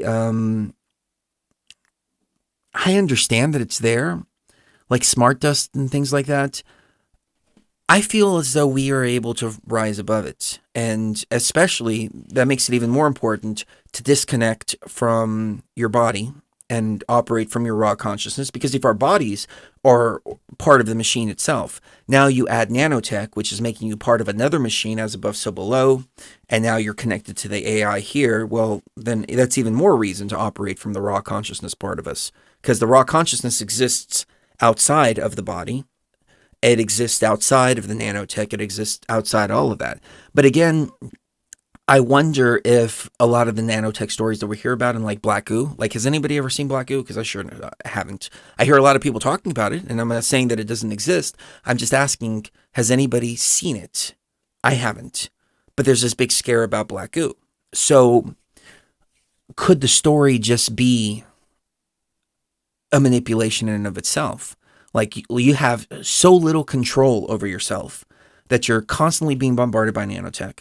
You're constantly being bombarded by thought weapons and Gwen towers and things like that. Now you've got nanotech inside of your body that you can't even see. I mean, it could be like a way to induce paranoia within oneself. So you don't trust your own thoughts, so you don't trust your own intuition, so you don't trust anything that you're experiencing, and believe that you're under complete and total control when perhaps you might not be. But the entire idea could be to make you believe that you're under control. So I like to look at that option as well and ask myself, is that a possibility in this too? So, I see a ton of questions coming through. Oh my God, Shuri just sent me like 3 pages of questions. I don't know if I can keep it going that long. I'm going to keep it going for 2 hours, and we're at an hour and 35 minutes, but I do need to take a break, and I should have opened up the phone lines for people to call in, but we just have so many awesome questions. This is really fun, guys. Thank you for hanging out. I'm going to take a quick break, and we will be right back in just a moment. All the conflict and strife throughout history, all the fear and hatred, served but one purpose: to keep my master's wheel turning. All souls were prisoners, trapped in the pointless round of existence, leading distracted, blunted lives until death returned them, always in ignorance, to the wheel. But what hope had there been? There is was then I knew what I had to do. I alone could end this. And it was then I saw.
And circumscribe your desires as we travel upon the level of time to that undiscovered state of consciousness, traveling to a place where once attained, no travel returns.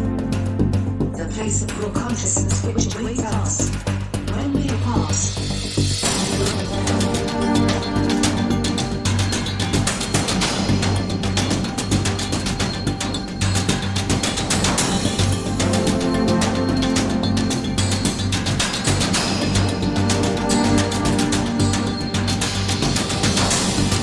All right, we are back and taking a few questions, and hopefully everybody is enjoying themselves in the chat. Cherie came in here today. There's one troublemaker in the chat, and she's so sweet. She asked me if she can ban him, and I'm like, I don't like to ban people because I want people to feel welcome, but at the same time, again, it's got to be comfortable for everybody in the chat. So, you know, it's we're all friends here. This is a community. I know YouTube, there's a, tendency, hey, let's go troll this channel and go troll that channel, etc., but this is, Blue Whale said, best burrow deep. Oh, you rock, bro. Yes! You're one of the only ones that actually got that. Exactly. You best burrow deep. I am the hub of the wheel. Anyways, you rock. You really do. Well done. Check it out. I can't do it. I gotta take my shirt off. Hold on a second.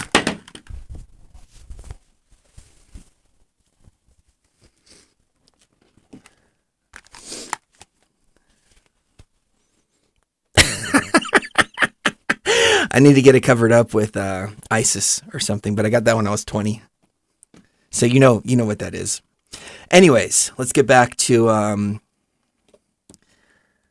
Oracle Eyes. Oh, lovely donation from Oracle Eyes. Chris, keep up the good work on your health. I went back to the gym a few months ago. Yes, but you inspired me to do more, and I've joined a kickboxing Muay Thai boxing class. Going to get rid of that extra 50 pounds no matter what.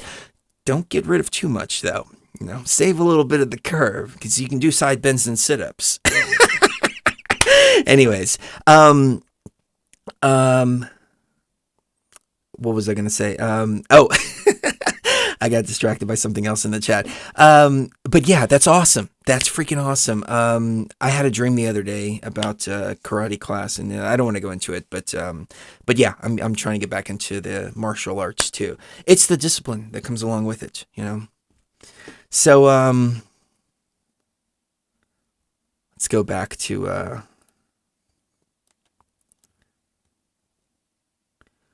couple of questions here. T-Fetch always asks the best questions. What if we are the sole survivors or with tech implant filled with AI that keeps us locked in a matrix so we're not alone? It's possible.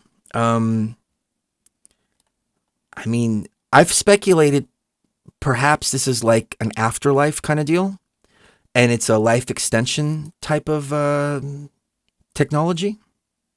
So it could be. I don't know.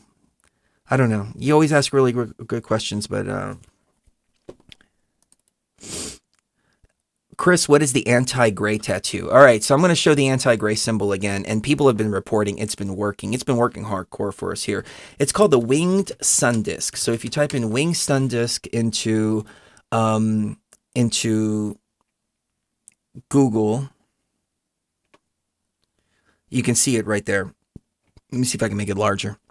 There you go. So any of these motifs here with the sun discs, with the sun disc, the two cobras and the wings, some of our listeners have been getting it tattooed on them, and I'm probably going to cover this up with the wing stun disc in one way or another. Or I really want to do the ISIS thing. I might have to go get a couple of laser treatments before I do that. But that's the motif right there. And just for people that aren't familiar, this motif was in every Holy of Holies, every astrology room, every spiritual room, burial room, etc., that we encountered in every single temple. And it was at the Temple of Isis that this symbol revealed itself as the barrier that keeps the grays away. And it's working. People are putting them up, and no grays in their experiences, no gray contact, so on and so forth. The symbol's been there all along. It's always been there. It just we didn't know the power of it or the significance of it. The sun disk is on the dollar bill. I didn't know the sun disk was on the dollar bill. Let me check this out. On the back of the dollar bill, I take it. Back of the dollar bill. All right, so I have the back of the dollar bill here.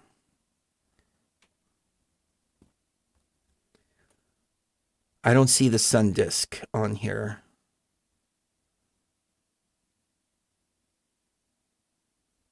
No.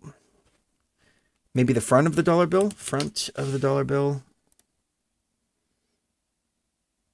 No, I don't think the sun disk is on the dollar bill. So if you can let me know though, that'd be great. So I'm going to try to get to a few more questions. People have been asking really good questions. Safety questions are always really good. MDMA and ketamine, is that safe? I have done MDMA and ketamine before, way back in the day. If it's pure MDMA and you've tested it and you're doing the ketamine in a way to where it's not intravenously, through an IV, through an injection, I haven't had any bad results. Can I say it's safe? Nothing is safe. But, you know yourself, you know your body. And, I wouldn't encourage it, but I have done it before on multiple occasions with no problems. Beyond the Veil, are you familiar with interdimensional implants? Solaris Blue Raven, Ghost in the Machine, asks. Yes, as a matter of fact, Solaris was the one that posted and said, hey, remove the implants from Chris. But when we went to the Temple of Isis, and Cherie went in there, and Isis basically showed her this is how you remove them. And Cherie just instinctively knew, tapped in there from the Holy of Holies. I couldn't go anywhere until all those implants were removed from me. And there was one in the heart. And the one on the heart would not come off. She was able to remove all these other ones. And the way she described it is that they had these little claws and they were holding on. And what she had to do is take her arm and let the thing, she would remove the claws of the implants and then let it attach to her. And then once they were attached to her, remove them, put them in a bubble and poof, move them away like that. But they needed to go from one thing to another, almost as if it was kind of like a spider type deal. And the one from the heart, though, was so interesting.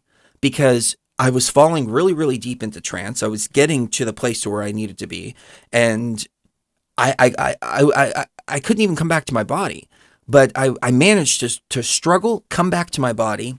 And she said, look, I can't remove this one in the heart. You're just going to have to go with it. And I managed to get back into my body and go, no. You have to remove it. And then something just instinctively, intuitively came to me. And I said, I give you permission to remove it. As soon as I said that, the thing came off, went around her, she put it in a little bubble, poofed it off. So the heart implant, all these other implants, they can be removed, but the heart implant, you have to give permission. You have to give permission for anything when it comes to the heart. That's why the religions are always telling you, oh, let Jesus into your heart. Let Yahweh into your heart. Come on, you're going to like it. It's going to be fun. He's going to give you nice tickles, and it's going to make you feel really good. Because the heart is the most protected area. The heart is the path to the consciousness. So you have to give your permission for something to come into your heart. You can also revoke that permission at any time. But yeah, even when it came to the implants, like, I don't know how I got this implant. I must have given permission for this implant to happen at one point in time or another. But it was revoking the permission that allowed her to take it off. So, Sheree said, give your heart to Jesus in the chat room. Let's see. I'm just skipping through. There's a lot of questions here, and I'm sorry if I'm not getting to them all because there's a ton of them here.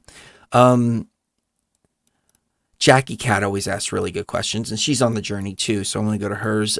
What you are saying resonates deeply. Why should we find ourselves armed with swords in the face of wickedness if we aren't meant to handle it accordingly? Yes. That's why we find our light sword, we get our wings, we go through the whole process that I don't really talk about too much because it's more powerful when people go through the process and then call in and go, hey, guess what? I saw a light sword. Hey, I sprouted wings on my last ayahuasca experience. I'm like, good. You're becoming the warrior. Well done. I'm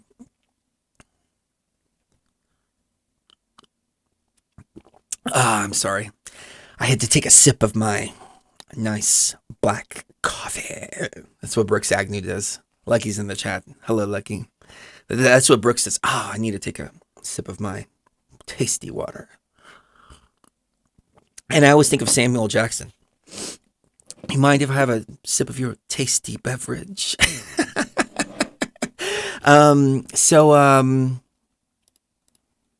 Let's see. The sword. So yeah, no, we're warriors, and you know, you've got to have your weapons to be the warrior. So yeah. Are you in interdimensional implants? I got to that one. What do you think about the D-Wave computers? You know, the D-Waves are very interesting because, all right, so I have a thought. I'm not saying it's a theory. I'm not saying, well, I mean, it is a theory because a theory is basically a set of ideas that makes up an idea. But it's not something that I believe or that I feel, but it's something that I've speculated before. So according to, and it was actually funny because it was the first show that we did on Beyond the Veil way back in 2009. We were talking about the D-Wave computers and we were talking about P-Tech. Back then it was called the Promise software. And the Promise software was revealed as being the software that what's that Snowden guy, Edward Snowden was talking about. But back then when we were talking about it in 2009, the Promise software was basically a copy of all of our consciousness and all of our behavioral patterns that had been picked up in one source or another. I mean, now I can elaborate on it more and speculate on it from a broader perspective than I could back then. So I'll give you what I thought back then, which was perhaps through all of our conversations, because everything's monitored, cameras on every corner. You know, this whole surveillance grid, which obviously isn't being used to fight crime or anything like that, because you have people killed and you've got a camera right there, and nobody knows where the footage is. But the tracking everything and then creating the D-Wave computer or the Promise software, which then replicates different scenarios. So they do like a scenario, like let's say they wanted to do, okay, what happens if we install Trump as president? So then that computer simulation plays out that Trump as president timeline, and then they can see what the public's reaction is going to be, where the pitfalls are going to be, you know, things like that. And it's basically like a predictive type of program. Now, I can elaborate on it more now because there's a place called, just slipped my mind. It's in Australia. Pleasant Grove, Pine Grove. There's a facility called Pine Grove where supposedly the top levels of Pine Grove are able to track us through our resonance, our soul resonance. So now we're not talking about tracking through DNA. We're not talking about tracking through audio devices or tracking devices or GPS or even implants in your head. But now we're talking about tracking through soul resonance, even going so far as to tracking through different lives and incarnations and things like that. which could explain some of the testing that a lot of us were subjected to as children, psychological testing and things like that, when in actual fact they were looking for soul resonance. Now, the people that were giving the tests weren't actually tuned into this. They thought they were doing just basic psychological tests, but the data was being fed back, and maybe even all this standardized testing and things like that is to try to track the different soul resonance and things like that. So it's a possibility. So back to the idea of the D-Wave computer, I have theorized, not speculated, but I don't believe it though. Maybe the simulation is the D-Wave computer. Maybe we're all freaking copies of our consciousness, and we're playing out this simulation, believing that we're real, believing that we exist in the other world, because we do exist in the other world, but really we're just copies of what exists in the real world. It's a possibility I can't take off the shelf, but it's not one that I resonate with. So the D-Wave computers are very interesting indeed. And I think the D-Wave computers will be used to create another matrix simulation. So I'm going to wrap it up in about 8 minutes from here. And let's see if we can go to a couple more questions real quick. I'll try to knock them out real quick.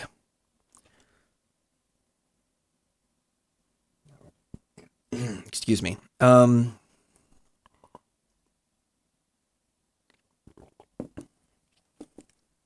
Oracle Eyes just sent one.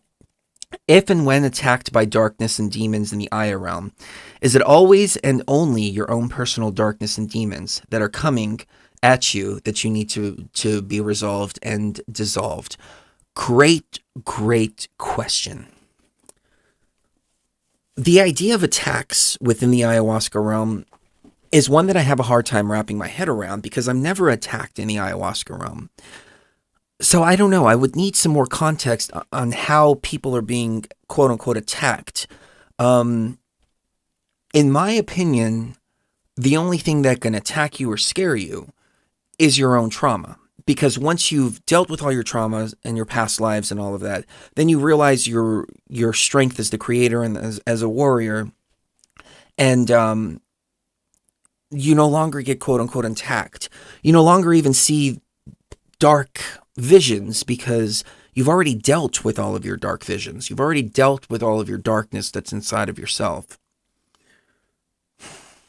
That's an interesting question, though. See, the Greys don't attack. I mean, I guess they can feed on energy, but an attack, like, how would you describe an attack? I mean, being, energetically drained, for sure. I can see that. See, the thing is, when it comes to consciousness, everything is essentially energy-based. So any attacks, in my opinion, just what I'm trying to visualize, would be like energy vampires that are sucking the energy out of the experience, or sucking the energy out of you, or something like that. But I would go along the lines of saying yes, but I would still leave a little bit of room open for any external attacks. But they don't attack me. So that's the question. I would need to know more about the attacks. And I would love to hear it from you too, Oracle. If you can call into the show sometime and describe it, because I hear people getting attacked all the time, but a lot of people are on ego trips and things like that, and they don't have the ability to see 360 degrees, so I can't take their words to heart too much. But somebody like yourself, though, I can feel your energy, I can feel your resonance, and I know that you're coming from a very true place, especially because you're asking these kind of questions. So I would like to hear in more detail about how some of the attacks feel and look and how they manifest, so I can kind of get a better grip of what's going on, and maybe there is something there that I'm not seeing, or maybe this is coming from ego, or maybe it's not, and maybe it's coming from the higher self. I really don't know, but maybe I've come to a point to where they just don't bother to attack because they know they can't, and that's where I want to see everybody. That's the level that I want. I really encourage people to break through and to get to the point to where they're too scared to attack you because they know who you are and you know who you are. But I would love to hear more. I remember you talking about Mantis's beings in a video before. Talk more about those guys. 12 12 Roots is in the house. What's up, 12 Roots? So I had a very brief encounter with them. And I don't know. See, I've come to realize that they were my creation. The question is, how are they my creation? Are they my creation because of my own consciousness created them? Or are they my creation because I'm one of the programmers? There's many, many, many programmers in this game. And that we created them outside, and that's why they're our creations. So the Mantis beings was very interesting because for those of you that don't know, this is how the experience went. And I've had hundreds of ayahuasca experiences, but I remember only about a dozen or so. And so I would say that those are the key ones to remember, this being a very key one here. So I went into the ayahuasca realm, and this was before I really knew about next levels of gnosis and things like that. You know, some of my ayahuasca and DMT experiences had become somewhat masturbatory in the sense that I was going in and, oh, this is heaven, this is great, you know, spinning geometric patterns and euphoria and all this, and it was fun for a while. And in this one experience, I just happened to be in the same room, and I thought that was the end all be all. That was, you know, the deepest levels here. Like, here I am in heaven, and oh, maybe this is a place we go when we die, and you know, everything's moving around with the music, and everything's just beautiful. And I mean, it was so three-dimensional, but multi-dimensional, but like the space like actually existed. Like I was actually inside of this space, seeing these geometric patterns around me that were like plasmic. You know, they were even beyond the kind of digital kind of overlays that we see when people draw their DMT experiences, but rather even deeper into like a plasma type of liquidy type of state, but there was nothing but euphoria there. And I happened to see out of the corner of my eye, it felt like I was in a shoebox. And I saw this being looking down like that, and I could see it like right there in the corner of the room right there. Like I was in a different room. I wasn't in the room that I was actually drinking ayahuasca in. I was in a whole nother space, and I could see it out of the corner of my eye. And I'm like, hey, wait a minute. What is that? And I look at it, and I try to move all these patterns out of my way, and I'm moving my arms like this, and I break through to the other side. And I find these three Mantis beings. But it's funny because I came in, and I haven't talked about this in this detail, but I came in kind of like floating downwards towards them, and they were still way off in the distance because within my field of vision, they appeared to be about this tall. But I knew that they weren't this tall. They were just, that was the depth of where they were. And there's three standing there, and it almost seemed like they were standing there talking to each other. And then they saw me, and they were like, what are you doing here? And I'm like, who are you? I want to know who you are. Where did you come from? Who created you? And I started asking all these questions of them. And they were like, psh. I'm like, go back to your monkey business, talking monkey. Poof. They did their hands like that. And I found myself, I didn't feel like floating back. It's almost like there was no feeling of motion, but they were pushing me back into that same room with the spiraling geometric patterns and all of this. And I found that place of euphoria again. And it's so intoxicating to be in a state like that. It really is. That I found myself falling into it going, this is pretty nice. This is cool. I think I'll just hang out here. Forget those beings. I don't really need to talk to them right now. This feels really good. And then I caught myself. Whoa, wait a minute. There's something going on here. I need to go see who's running this freaking simulation here that I'm in. I didn't call it a simulation at the time, but I'm like, I need to see who's running this circus that I'm in here, because obviously I'm in a circus, and there's entertainment here for me, but there's something that's laying beyond the veil over there that I need to go see. So I'm pushing through again. And I get to these three beings again. And they were like, what do you want? And I said, I want to know who created you. I want to know what's going on. And this time, like the first time I saw them, I only saw the three beings with darkness around them. This time when I encountered them, it seemed like we were on a spacecraft. And I could see a window in the back, and it looked by all standards, outer space. And there was this ball of energy, and they were like in this laboratory, and there was this ball of energy there. And I pointed at it, and I said, "What is that?" And they said, "That's the universe." And I said, "Well, did you create it?" And they said, "No, we didn't create it. We just maintain it." And I was like, "Well, who created you? What are you?" I started asking all of these questions. And they didn't answer me, but they kind of answered me. See, it was so weird because I got an answer from them, but it wasn't in their voice, and it wasn't spoken telepathically. It was almost as if the answer was like you already know the answer. Like, why are you even asking this question? You already know. You created it. It was almost like, well, dumbass, you're the one that created this. You're the one that created us. You created all of this. And so I asked them, show me how it works. And they said, okay. And they took me behind into this area where there were all of these Mantis type beings. They were white though. I'm thinking in hindsight, could they have been like Archturians? Maybe the whole beginning of the show. Maybe I did encounter the Archturians, but no. They were just these white Mantis type beings. And they talked like this, in that kind of weird, kind of insecty like voice. And they were sitting at these consoles. And there was a computer console here, a computer console there, a computer console there, a computer console there.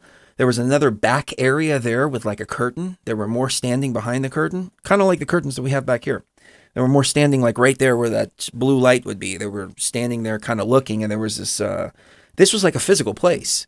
And there was this stairway and this metal kind of hallway. Oh, that's so weird.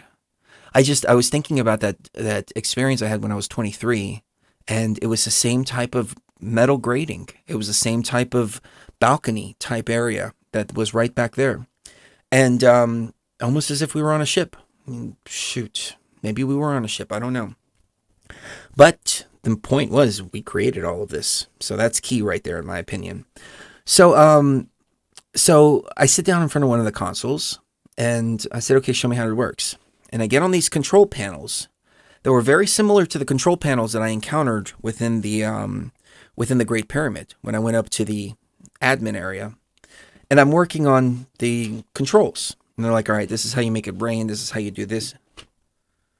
Oh, crap. This is how you make it rain. I'll explain for those of you that don't know. This is how you make it rain.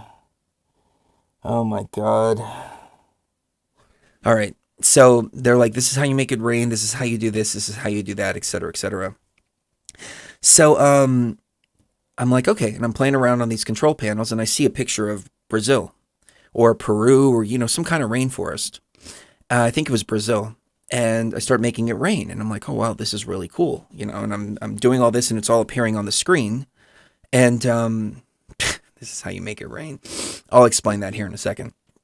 So I'm like, oh, this is really neat. And I start to fade from the experience now.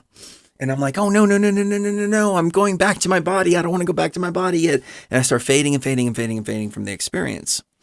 And I don't know if I got up from the terminal or what, but I know that I just left the terminal as is. And the next day, I came across a news story that was there was a massive flood in Brazil. And I was just joking with Sharia. I was like, oh, shit, did I do that last night? And I'm like, nah, it's not possible.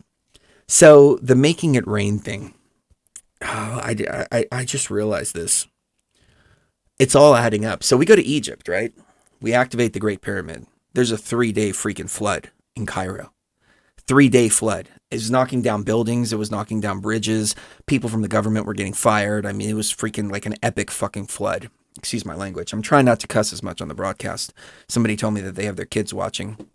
And that it's become more difficult for them to listen with their children because of the cussing. So I'm trying to do a conscious effort to kind of, tone that down. Anyways, so we had a 3-day flood in Cairo. And this is all documented. Like, this is real. Like, it's not an ayahuasca experience. Like, we went over there, activated the freaking pyramid, and then there was a 3-day deluge. The only question is, was it coincidence, or was it all the energy work that we were doing? We go to the temple of Hatshepsut. bring the rains there too. I've got video of me standing there on the balcony. As soon as we get back to the hotel too. It's like, you know, the rain started as soon as the ceremony was over. By the time we got to the hotel, that's when shit started really going down. And we're standing on the balcony, lights go out, boats are flipping over in the Nile, power lines are shaking back and forth. You know, it's an epic scene, all on video. Again, we go to Abydos, again, more rain when we go there and start activating the temple. The only question is was it from the energy work, or was it just pure sheer coincidence 3 times in a row? That's up to you to decide. But that's why I was laughing, because it's like, here's how you make it rain. Here's the control panel. This is how you use the control panel. Now we go to Egypt, go up to the admin section, use the control panel, and make it rain. I'm like, holy shit, man. All this information was already given to me in these previous experiences. And here we are. And again, I wouldn't be talking about this if I didn't have the video. All this, everything I say is on video. So when it comes to Egypt, everything I say is on video. So otherwise I would ask myself if I'm freaking crazy. It was either one of the most elaborate psychedelic experiences in the history that was lined up so coincidentally with natural disasters. Or there was some hardcore shit that went down. Anyway, it goes. We came, we saw, it flooded. I got a message from Nikki Colombo. So, here's what I'm going to do. I'm going to take another really quick break. And then, I got to play something else here because I don't have any more break clips. I guess we can play the Alex Jones remix. So I'm going to go through the questions, see if there's anything else that pops up. And then after that, I want to wrap it up because I wanted to keep this video short for the sake of people being able to come to the information and kind of get an idea of everything I talked about in the first hour without looking at the video and going, well, shit, it's 3 freaking hours long. I don't have 3 hours to sit there, even though, you know, the bulk of the information is right there in the first, 30 minutes. Or maybe we'll just have to upload clips. I think we may need to do it for the channel. I think Joe Rogan does that. I think Joe does a thing where he's got 2 channels, one for clips and one for not clips. So we'll be right back.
civilization built by man has turned like a monster destroying its creator.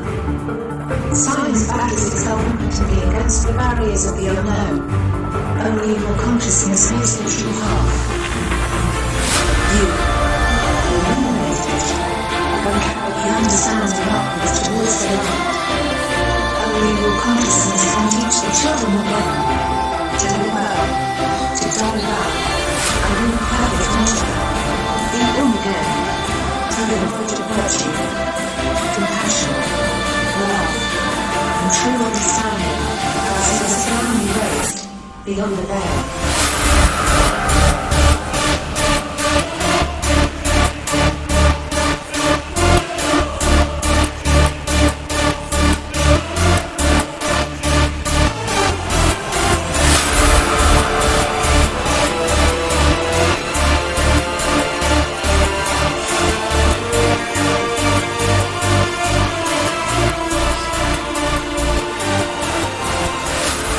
All right, I want to thank everybody for hanging out with me this evening.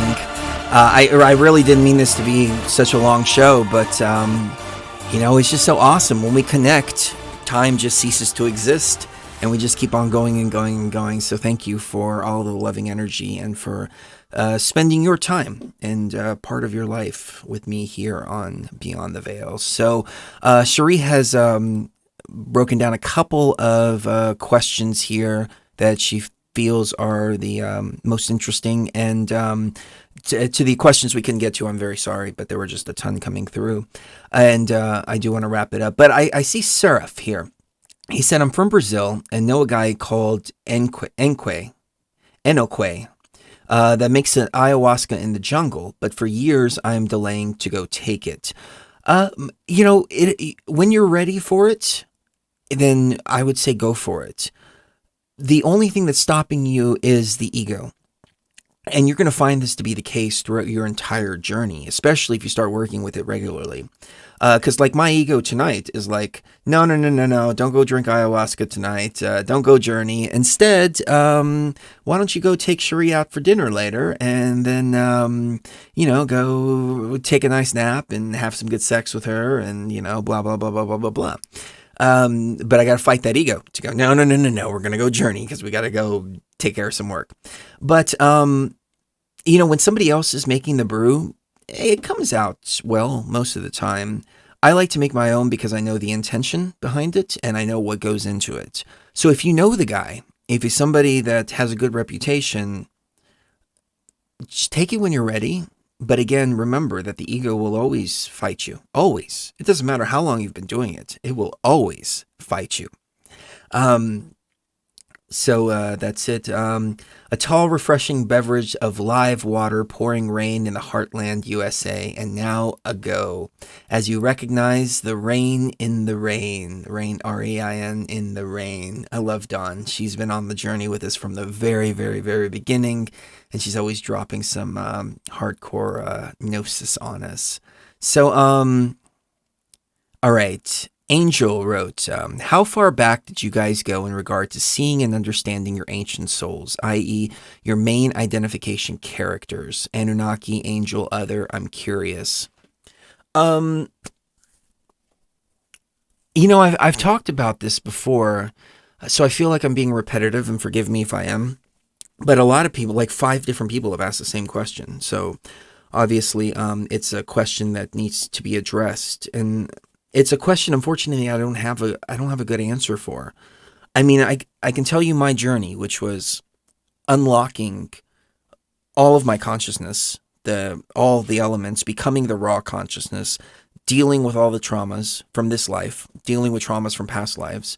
I went through an experience where I saw every single one of my deaths. Well, not every single one, but ones that I needed to see. And I was executed in more lives than not. And going through that, unlocking everything, deprogramming. And then Cherie blurted out my name several years ago. And I was like, oh, she's just tripping. And then coming to realize, nope, that's really who I am. And then other people recognizing it too. That's what solidified it. When people started to recognize it. And when people were like, I know who you are. You are so-and-so. Okay. If I'm feeling it and other people are recognizing it, and I have to take that as gnosis. So that's my individual journey. And it may not apply to you. It may not be the same journey that you take. But I think it goes back to the titles and labels and things like that a lot of people wear, like shaman and healer and things like that. And I think those labels are, if they're self-proclaimed, they're not as real as when somebody else proclaims it. So when somebody else proclaims it and recognizes you for any of that, including your ancient soul, then that, in my opinion, is how you get to the truth of the matter, because the ego will throw up a lot of stuff. I mean, I've talked to people that have smoked DMT one time, and they're like, oh, I'm a shaman. It's like, you smoked DMT one time, okay? You have a long journey. We got to call her one time. She had her awakening a year ago. She wanted to tell me what's what and who's who and this and that. And I'm like, all right, you haven't gone through the ego thing yet. All right. See, that's the thing. The ego will always come in. And these psychedelic experiences, especially psychedelic experiences, can turn into major ego trips. And it's important that you recognize the ego trips, because you want to throw all that off. Like, as soon as you start to feel that you're something, or as soon as you start to feel that you're special in one way or another, you got to go, no, that's the ego.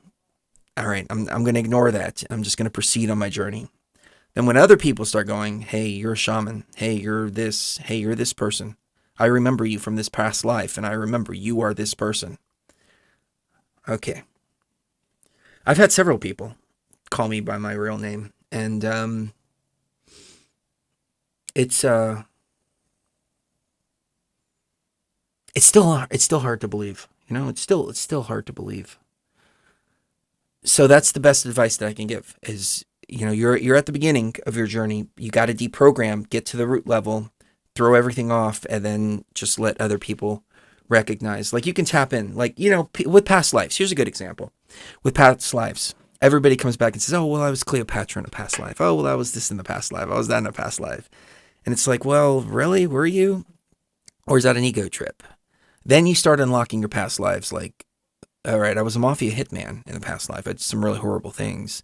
I was also this character in a past life. I was that character. Now you're starting to get to where the true past life path is, because now you're unlocking things that aren't ego-based. As a matter of fact, their consciousness, their weights upon your consciousness, because it's the realization, like, shit, I actually did all that in a past life? Like, I killed people indiscriminately? Oh, damn it. You know, it's completely the opposite of what you are now here. And it's hard truth. Hard truths. There we go. There's a good way. When you start coming to the hard truths about yourself, that, in my opinion, is the true path to getting to who you really are. Because you've got to go through those hard truths. The feel-good, fluffy, lovey-dovey stuff, no. You got to get to the hard truths. That's the best I can say on the subject. Jesus said, I am whoever you say I am. If I wasn't, then why would I say I am? In the news, the paper, every day I am. Radio won't even play my jam. Paraphrased. It applies to all of us. To the observer, we are who they perceive us to be. That's a good point. That is a good point. It's relative, for sure. That was a comment from Duck Sauce, and obviously I added a lot to that. And those of y'all who are real, the real OGs will know what I mean. Let's see if there's any more questions here. Another one from Oracle Eyes. Do you think the Oracle of the Matrix was indicative of Sophia? I don't think so. I think the Oracle in the Matrix was indicative of, say, Isis. You know, not Sophia. Sophia is the system. Sophia is the heart. Sophia is the all. But I think the Oracle was a program, though. See? She was the most wisest one. That's why when people come to me and they say, "Oh, well, you're just using the NPC label just to paintbrush people who aren't as awake as you. It's an ego thing." I'm like, no, it's not. It's some of the most. The Oracle was a freaking program. The Oracle was an NPC. Okay, there's very enlightened NPCs out there for sure. And I ask myself if I am too. I don't know. Maybe I'm an antivirus. Maybe. I mean, hell, Neo even turned out to be freaking antivirus program. Really. I wonder if you would have had your sun disk tattoo in Egypt, if that would have kept the Greys away from trying to piggyback. Good point. There is no sun disk in the pyramid. There was a sun disk in Isis's temple. As soon as we walk in, sun disk right above the Holy of Holies. There was no sun disk in the pyramid. There's nothing in the pyramid. No writing in the pyramid at all. Good point. I didn't know. Well, we did get a sun disk. We got a sun disk right before we went to the pyramid. We got a beautiful papyrus with a sun disk painting. As soon as I saw it, I was like, how much is that? And they were like, ho, my friend. It is going to be 15 times the price for you. And I'm like, fuck it. I'll take it. It's good. That's the way they are in Egypt. They're like, oh, you speak English, huh? Okay, 15 times more. How about that? Like, yeah, okay, whatever. Rape and pillage. I'm only going to be here once in my life, so why not? Would astral travel via raising one's vibration organically bypass lower dimensional beings? That's a good question. And yeah, I can tell you from my experience, I'm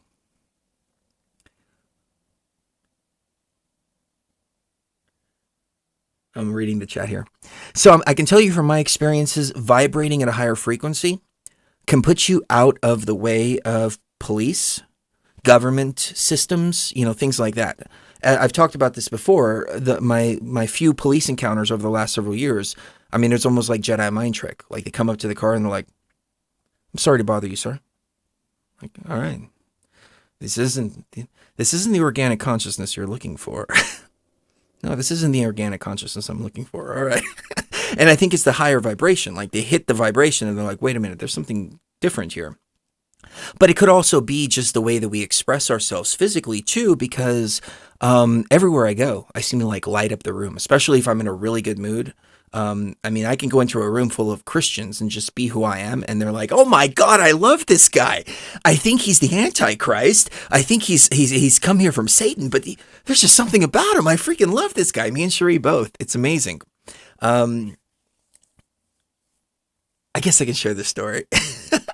There's this girl at the gym and she's a lesbian, like, 100% lesbian. She's about to get married and, she's always flirting with me.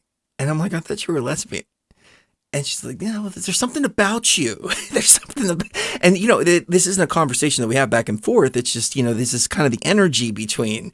It's just like, I can feel the energy. It's like, I'm just drawn to you for some reason. You're so interesting. You've got so much to say.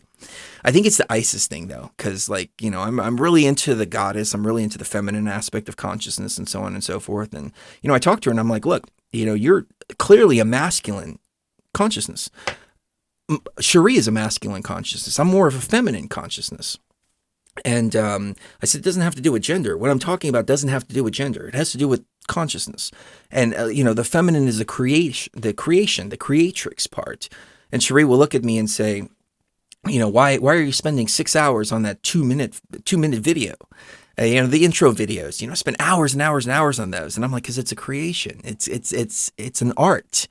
And she's like, well, that's inefficient. And even this girl that I was talking to, she's like, well, that sounds inefficient to spend all that time on a 1.5 minute video. I'm like, yeah, but you see, that's the difference. That's the masculine thinking versus the feminine thinking. And it doesn't have to do with gender. I don't know how I diverted to that, but I forgot what the original question was. Okay.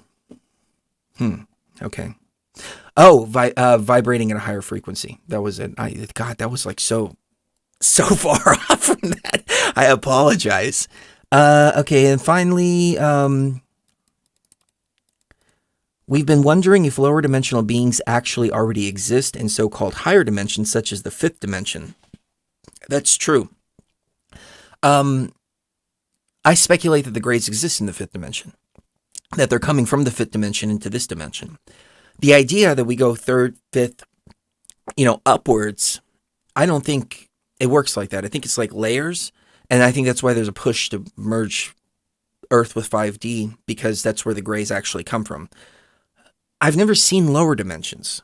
That's the thing. I've never gone down. I've only gone upwards to the heart of the system. Cherie, on the other hand, when we created the Merkaba, I had to create the masculine element, which is kind of weird because my consciousness is more feminine. I had to create the masculine element of the Merkaba as we opened the portal. And so I was going upwards. Cherie had to create the feminine. She had to go downwards. She went down to the negative 13th. She went as deeply low as I did up. And she said, when I told her about this whole 5D thing and that I feel that the grays are coming from 5D, she said, well, I've been to the negative 13th dimension. There's nothing there. Only darkness exists there. And the deeper you get into the minus 13th, the darker and denser that it gets. But I had to go down there to create the anchor that was holding your tether, and kind of bend the dimensions together so you can access that a little more without your tether breaking. Otherwise, you would have died. So she said the further she traveled down, the more that she felt darkness without form, but with form. It was like a solid darkness. And it became more dense as she traveled down in that direction. So, I wish she was here. She's in the other room. I wish she was here to explain it a little bit better. But is it possible the grays are coming from the second or first dimension and shifting up here? I don't think so. They seem like higher dimensional beings to me. The ability to shapeshift is a higher dimensional being thing. It's not a physical form thing. This is where form exists in its solid form. And I guess maybe going down into the dimensions, you get a more solid density of darkness, but less form, which is why it's kind of like a solid darkness without form, but with form, but it's solid, but there's no form. It's very difficult to describe, but that's why I say this is where the game is being played. So these things, I think they're coming from a higher dimension into this, but they exist within the fifth, and I think they can go up to the ninth. And they may be able to jump up and go up to the 12th, but then again, I don't think that that's their natural state. I mean, perhaps they exist in the ninth, because that seems to be where all these different entities exist, within the ninth dimension. But again, the question is, are these dimensions that we are supposed to access? Or not access, exist in? These are dimensions we can access, but are these dimensions we're supposed to exist in? I don't think so. Somebody had asked something earlier and it tied into this. I'm trying to remember the question. So a couple of years ago, it had to do with ayahuasca. I don't remember the question, but maybe this will help. A couple of years ago, I came to the realization that the ayahuasca realm goes two ways, only two ways. It goes inwards to the raw consciousness, but also outwards, deeper into the machine. So the admin area was the heart of the machine, no doubt about it. I wasn't traveling inwards to the raw consciousness when I opened up the portal to go into the control panel. And so I came to the realization there's two ways. And I was urging people, look, when you travel, go inwards to the raw consciousness. When you travel outwards into the machine, you're going deeper into the deeper levels of the machine, which we can access different areas and different, there's information there, but I don't think it's good information. But there is a point in going deeper into the machine, but the goal is to go deeper into the raw consciousness. So perhaps the higher dimensions are deeper into the machine. The whole structure that we see is first dimension, 12th dimension, and we're told that the portal to go out is here. And everything comes in here, the flower of life is here, and then we're thrown down into this lower dimensional state, And then we work ourselves up by ascending and ascending and ascending and ascending to get to the 12th. And then, poof, from the 12th, we exit out. Which makes sense to a degree. But I wonder if that's really the way the machine is set up. Or if going into the 12th is deeper and deeper and deeper and deeper within the machine. I mean, and there is no exit there. It's like becomes more densities that you have to work yourself out of to try to get back to form here where you can exit from the flower of life. That's a really interesting idea. I don't know. Maybe I have it all wrong. Maybe we have all these entities out there that are waiting to help us. And they're all in these higher dimensions because they were here and they've ascended and they've become what the 9th dimensional entities and 12th dimensional entities and so on and so forth. And that's what our goal is to become those 9th and 12th dimensional entities and so on and so forth. I mean, this is the standard accepted philosophy of progression of ascension. But if there's anything I've learned is that the herd is usually running towards a cliff and the herd is being moved in one direction and another. And we have to forge our own paths and more often than not, go the opposite direction of what the herd is going. But I don't know. I really don't know. I guess it's up to you to find out. And I will keep asking questions for sure. And I will keep relaying whatever gnosis I can find and putting all our puzzle pieces together to try to figure out this game, which is life, and try to figure out what lays just beyond the veil. But I know this for sure. The connection with each and every one of you makes the game so worthwhile. It makes all the struggle and strife and tribulation and all of that so worthwhile. And then the wonderful callers that we get on different shows, and they're like, hey, I'm unlocking this gnosis and this gnosis and this gnosis, and all the great questions and insights and perspectives and all of this. It not only gives me hope, but it gives me confidence that we will beat this game, however way it's beaten. So thank you for being with us on the journey. And I'm so glad that we got to connect with each and every one of you tonight. And I'm looking forward to doing it again very, very, very soon. Kiss the one you love right now. You never know when the last time is going to be. And we'll see you even further beyond the veil.